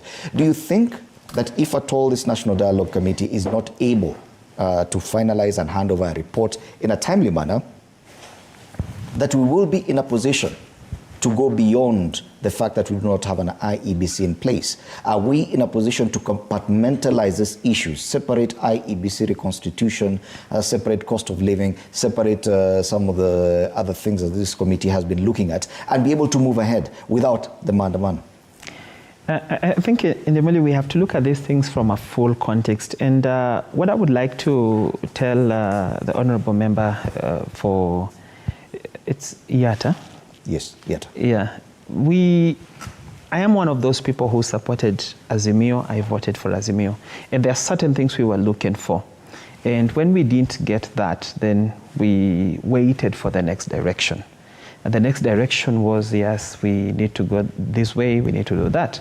And then we get into the protests and we raise our voices. But then we realize at the end of the day, when the national dialogue is formed, we are excluded from the conversation, and a few gentlemen sit in a room and they deliberate things. But let me ask you, frankly, quite frankly, in those demonstrations, where did we ask about three-gender rule? Where did we ask about entrenchment of CDF? That was never our conversation. When we went to the streets, that was never our conversation. So when this list of issues was drawn up, what informed that, you know? So clearly, once Kalonzo Musyoka and Raila Odinga, leaders we truly respect, and we have followed them for a very long time, got into that discussion, they left us at the door. And that is where we are till now. So the question abounds, where does really our conversation happen? Because as far as I'm concerned, if I look at the table of issues that were discussed, were canvassed as bombers, none of those issues cuts across the problem I had and the problem many Kenyans had.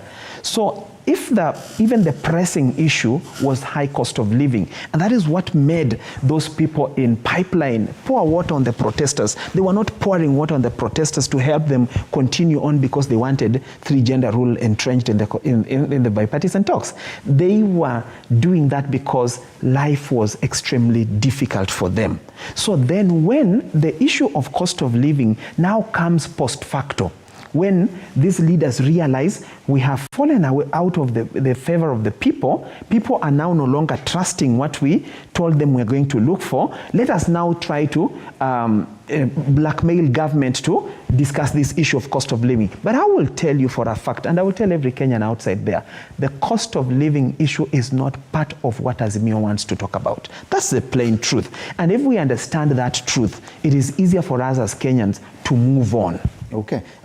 We also need to be fair because some of the agenda discussed there was proposed by the Kenya Kwanza side. Absolutely. And some of these things, yes. And that's exactly what I wanted to tell him. If you talk of two-third gender rule, which is in our constitution, these are items that were outlined by Kenya Kwanza.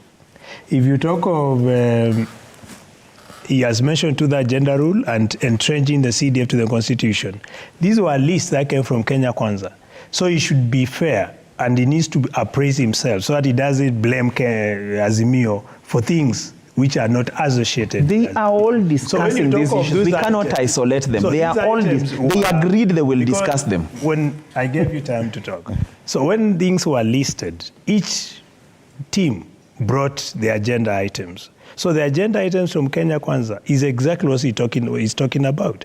And even as in Azimio, we stated that we don't see the seriousness from Kenya Kwanza because the things they are listing are items that are being deliberated in Parliament. Hence my question, because are we at risk for bundling all these things together? There are some things that are very important here, like reconstitution of the IEBC, which we'll not talk about until this thing is given as one report. IBC was part of Azimio list of items because without an IBC that is functioning, then you put your country at a limbo because there's nothing going on.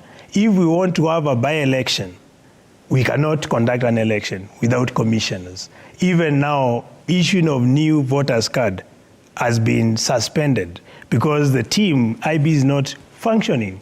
So these items were already listed by Azimio, and it's important to understand and get proper information so that we don't mislead Kenyans when we are deliberate in this discussion. I want to mention about Rook first. I have not about the debts. No, allow me, because there's something which he needs to learn. Okay. I want to educate him today. If you talk of World Bank and IMF, these are institutions that have been established to advance interests of Americans. And there is no country in Africa that has moved to progression by relying on IMF and the World Bank loans. If you talk of domestic borrowing, is the best model. Japan, whose debt ratio to GDP, it is 200%. Most of the debt Japan has is from domestic borrowing. If you subject your country to foreign borrowing, particularly from IMF and the World Bank, you subject your country to become a colony of Americans and First World. And that is the time when you lose your independence as a nation. Okay. And most of the loans they give us are conditioned loan, which will never get you out of debts. They make sure you can't repay the debts so that you continue becoming a puppet.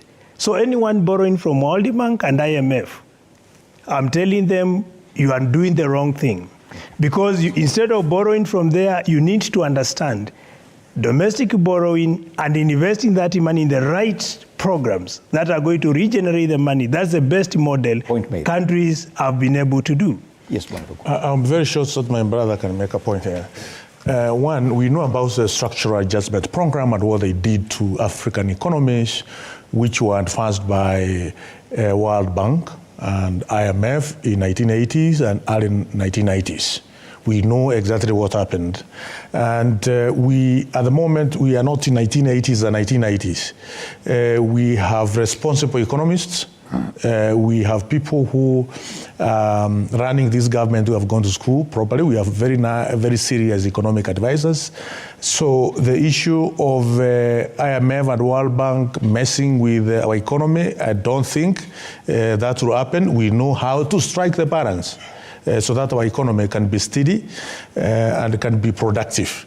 We have the history of our IMF and the World Bank as far as Africa nations are concerned. So it should not worry anybody that we cannot be able to put the balance. What is so different now? What's so different? In as far as dealing with the IMF and the World Bank from an African perspective? The African nations are telling these institutions and West economies on their face that we have a skewed international financing system. And it is high time we review some of these financing system or financial system. The president, no. Can I you had your time. You had your time, my brother. Okay. The president has mentioned, has repeated this again and again. And he has received a lot of support from African president that the international financial system is not properly structured. Why would IMF and World Bank give, let's say, Denmark a loan at an instance of 0.5%, and when it comes to Kenya and gives the same loan at 3%, for instance? Why? So we have, in 1980s and 1990s, African presidents were not able to face IMF and World Bank and ask some of these very difficult questions. And let me tell you, if there's something which the West nations are fearful of, is to be exposed. And at the moment, they are being exposed right, left, and center by leaders from Africa. The other important point I wanted to say about the cost of living. My brother here mentioned cost of living versus the bombers of Kenya talks. The only agenda which merits talks is IBC. How to come up with laws, election laws, and how to reconstitute IBC. That is the only agenda which merits dialogue between the two parties. Why? It is because these two parties will face Kenyans come 2027, and they want to, all of them want to have free and fair general election, which is not skewed. Do you know one of the key agenda which is on the table is to entrench the leader of opposition in parliament, so that Raila Odinga That is a proposal by From the Kenya president. Kwanza. From Kenya Kwanza. And I want to bring back Bwana Mwai before we go on a break. But it's an agenda. No, it's an agenda. It's an agenda. Yes. It's an Before we go on a agenda. break, I want you to bring you back to this conversation. The bipartisan talks, first of all, in my opinion, was really a waste of time from day one. Correct. And resources from a point of not either Kenya Kwanza or Azimio, because the issues that were being raised were issues that were handled by the Constitution, and one needed to change the Constitution if you had an issue with the Constitution. It's quite a long process to be able to change the Constitution, even in terms of what you're talking about, IABC and them talking about it, really. You'll have to go through the Constitution to change. How easy is it to do that? It's very difficult. But the point is, all these that you're seeing is really shenanigans to keep us busy as a nation, so that those that are in place of power can continue enjoying their benefits and whatever they have. I have no qualms saying this is a fact.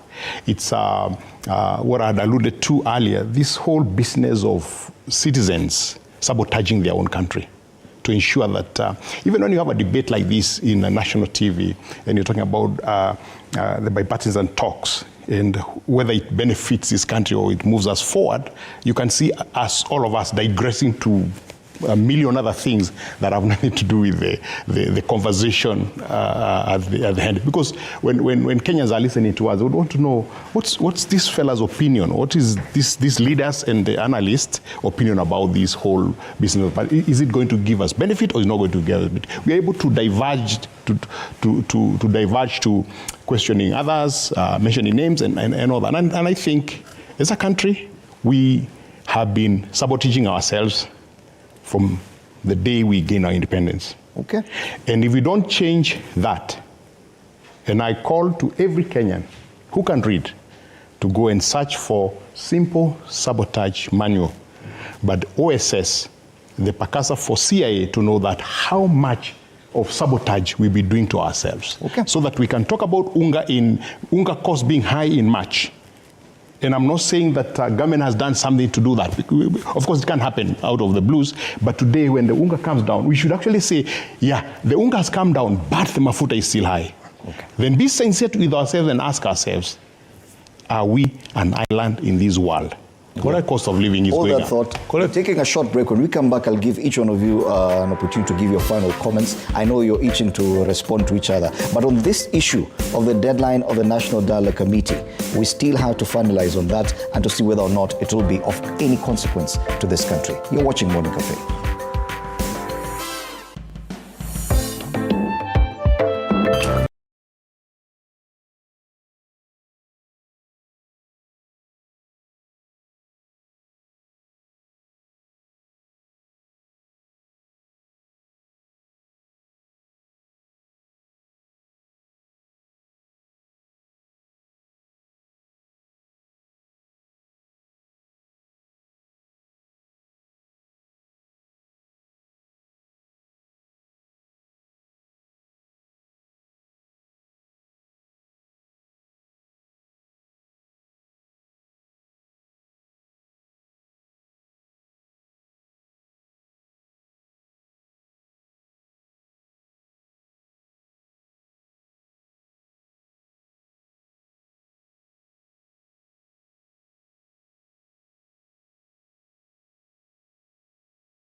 with my panelists this morning, and I'm looking at this story on page 3 of the People Daily on Kalonzo's party in street demos threats. Basically to do the National Dialogue Committee. This threat has also been issued by the other co-principal in Azimio, and that is Martha Karua, the Kenya party leader. They all say that unless Azimio's demands are met, they will be calling for street demonstrations. We only have about 2 to 3 days before the end of this period when the National Dialogue Committee is supposed to hand over its report. It doesn't look likely. Today they're meeting the Treasury CS, Njuguna Ndung'u, to try and see if at all their proposals on tax changes could be possible. I want to give each one of you room to give your final comments, and we'll start off with Bwana Alenga on this issue of whether or not we got it right on this matter of the National Dialogue Committee. Your final remarks. For me, this stands out. We have issues in this country. We have high cost of living that no leader can deny. But then we have to have very elaborate steps towards resolving this. The issues we are in right now are sins that have been done for a very long time. It's not something that happened yesterday.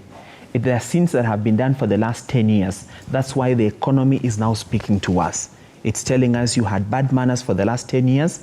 This is where we are. So we need to find ways we can revive that economy and get everyone on the right track.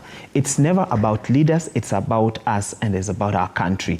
We have very many young people who are getting out of the universities and colleges and TVETs every other day, but they are coming to an economy that is also looking at them and wondering, why did you make all this effort? So when we naturalize our conversations to be about leaders and groupings and all that, we lose the entire conversation that centers on the common person. There's the issue of borrowing. No country will survive without borrowing. People borrow. But what we lack in this country is financial prudence and financial accountability and financial openness. Let us communicate. When we borrow, what are we doing with that money? Like the money that came in from IMF, we expect the Kenya Kwanza government to tell us, this is we have borrowed this money and we are injecting it into this project, so that we have financial accountability of our balance sheet. If that does not happen, we keep wondering, where did that money go to? And then prudent use of that money. What are you borrowing for? Can we have discussions around that even as a citizenry? Why are we borrowing? Where are we taking this money? So let us know clearly, what is Kenya Kwanza government doing with what they are borrowing? Once we are seized of that matter, then we will understand why are we in debt.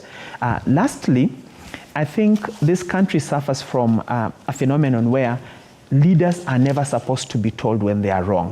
So we all follow because so-and-so has spoken.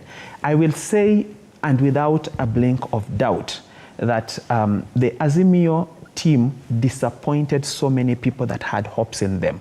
Getting into the bipartisan talks with no clear outline of people's issues was a blunder. And that blunder is what they are trying to resuscitate themselves from. You cannot discuss petty issues and then bring the high cost of living issue as a post facto issue. And that is what they are grappling, because they know they have lost us. They left us at the door, and that is where we are. So we do not want a conversation or a back and forth that does not even amount to any benefit to us. Let me ask you honestly, Indimuli, when these bipartisan talks end, what are we going to draw, you and I? Nothing. But we have clear benefits for the politicians. We have entrenchment of CDF, we have third gender rule, we have IEBC, we have Office of the Official Opposition Leaders. All these are issues to sort out politicians. We are on our own. Okay, thank you. Bonaruku, you go next. One, I would want to say that Kenyans, they give themselves a very expensive government to run through Constitution 2010, because during Kibaki time we didn't have 47 governors, we didn't have 290 members of parliament, we didn't have 47 senators, we didn't have 47 women reps, we didn't have 1,450 MCAs, we didn't have all this. So we gave ourselves an extremely expensive government to run, such that to run Kenyan government one day, it takes serious amount of money, huge amount of money. To ensure 1 month, a member of parliament is running his office properly, 1 month is close to 2 million Kenyan shilling. We are given what we call salaries for the staff. We are given constituent office money. We have many other, okay? It's an extremely expensive government to run. And we have to have a conversation as Kenyans. And this is one of the agenda which should have been in a dialogue in Bomas. Are we able to run such an expensive government? Do we need 47 counties or we need 8 counties? Do we need to have 290 members of parliament and more other women reps?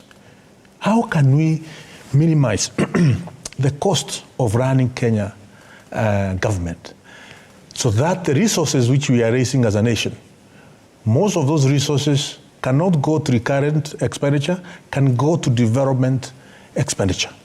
That's a question which we need to ask ourselves as Kenyans. Number 2, Raila, and I insist, is the only person who can call demonstrations, and Raila will not call demonstrations because Raila's personal issues have been sorted. And this I want to say without fear of contradiction. Because you've said, what are these personal issues that have been sorted? Just for clarification. His personal issues, are not going to the details, is that they have been sorted.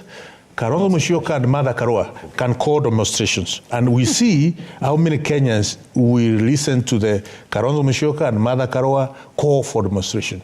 But the fact is, Raila Odinga is not calling for any demonstration. Cost of living. Kenyan government is extremely working hand in ensuring that the cost of living comes down. We want to stabilize this economy. We want to ensure young people have jobs. And this will be happening in a few months from now. Because at the moment, the Kenya Kwanza government has been able to ensure the economy is steady. Once the economy is steady, and that's why we are seeing the cost of most of the commodities, the prices of most of the essential commodities, which are used in our household on a daily basis, are coming down. That has been achieved. We need now to ensure there are jobs available for the young people. Then we stabilize the economy. For that to happen, Kenya Kwanza government had to make very difficult and decisions. Like one of them, increasing the cost of, increasing some of the levies or taxes, which were done through finance bill. Okay. The last one, government does not wake up and increase taxes. Taxes are increased through finance bill. The next finance bill will be in June next year.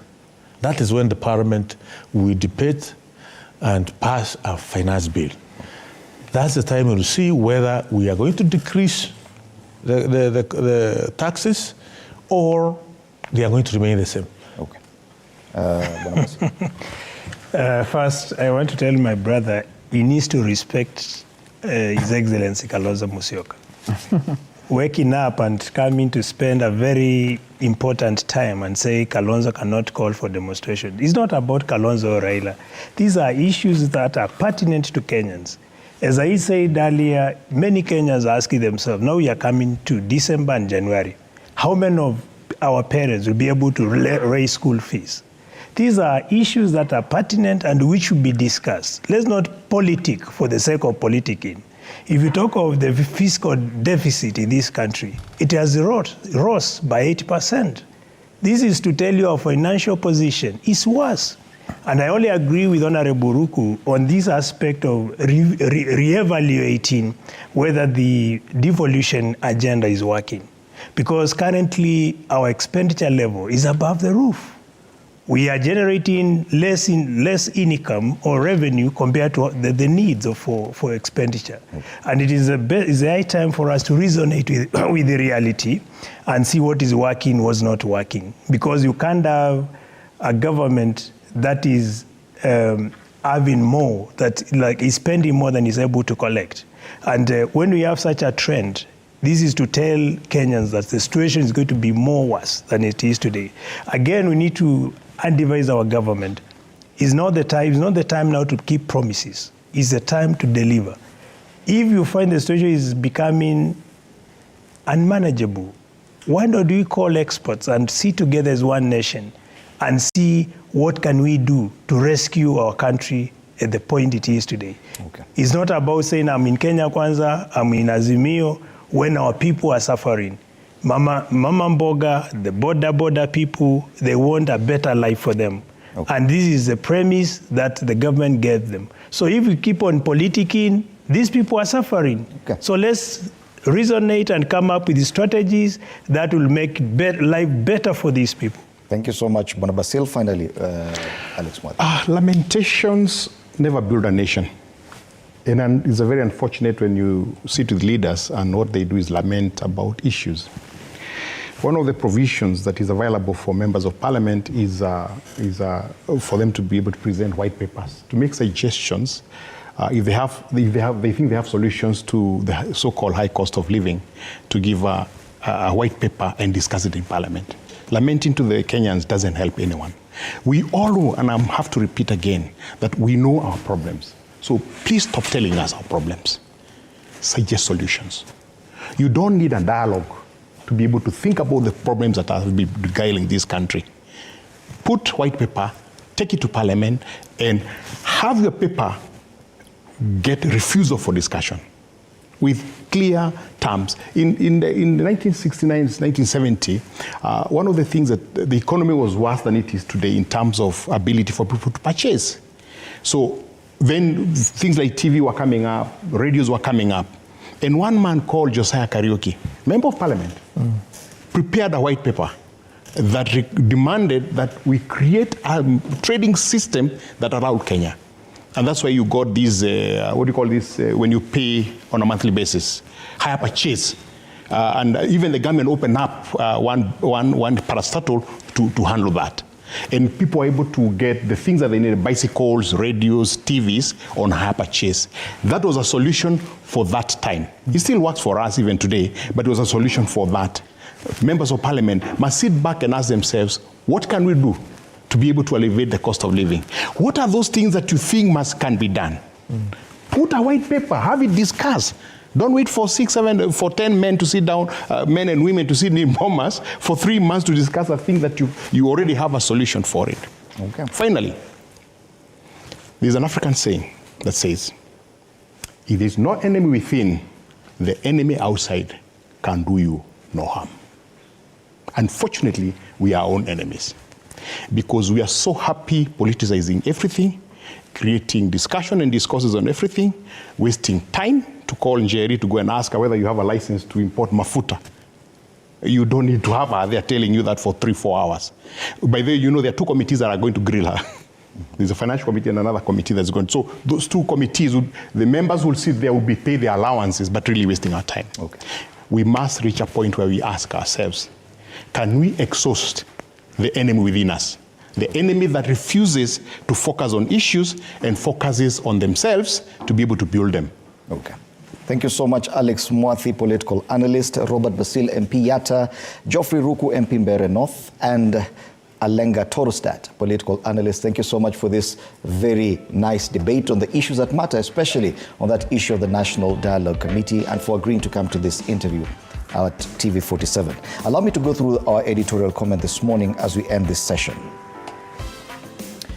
The concentration of county government jobs within a few select communities in the 47 counties, as revealed by the Ethnic and Diversity Audit of the County Public Service, is a troubling reflection of deeper societal issues. This trend, where 80% of employment is monopolized by only 10 communities, risks worsening ethnic divisions and reducing the devolved units into ethnic enclaves. It is disturbing to witness the regression into tribal inclinations, which can impede progress and foster a sense of exclusion among other ethnicities. The poor compliance with national recruitment policies, as indicated by the diminishing number of counties adhering to these standards, is a cause for concern. The reasons cited for this alarming state of affairs, such as political interference, favoritism, and lack of clear employment frameworks, underscore systemic weaknesses. The trend undermines the essence of devolution, intended to empower local communities and distribute resources equitably. Addressing this issue requires political goodwill, commitment of oversight bodies, and the establishment of clear and transparent frameworks for county employment. Fostering a culture of professionalism and meritocracy, free from ethnic considerations, is imperative to restore confidence in the system. Let us remember that Kenya's strength lies in its rich diversity, bringing together various ethnicities, cultures, and perspectives. Embracing this diversity should be reflected in all facets of governance, including the distribution of opportunities and resources at the county level. Failure to address this issue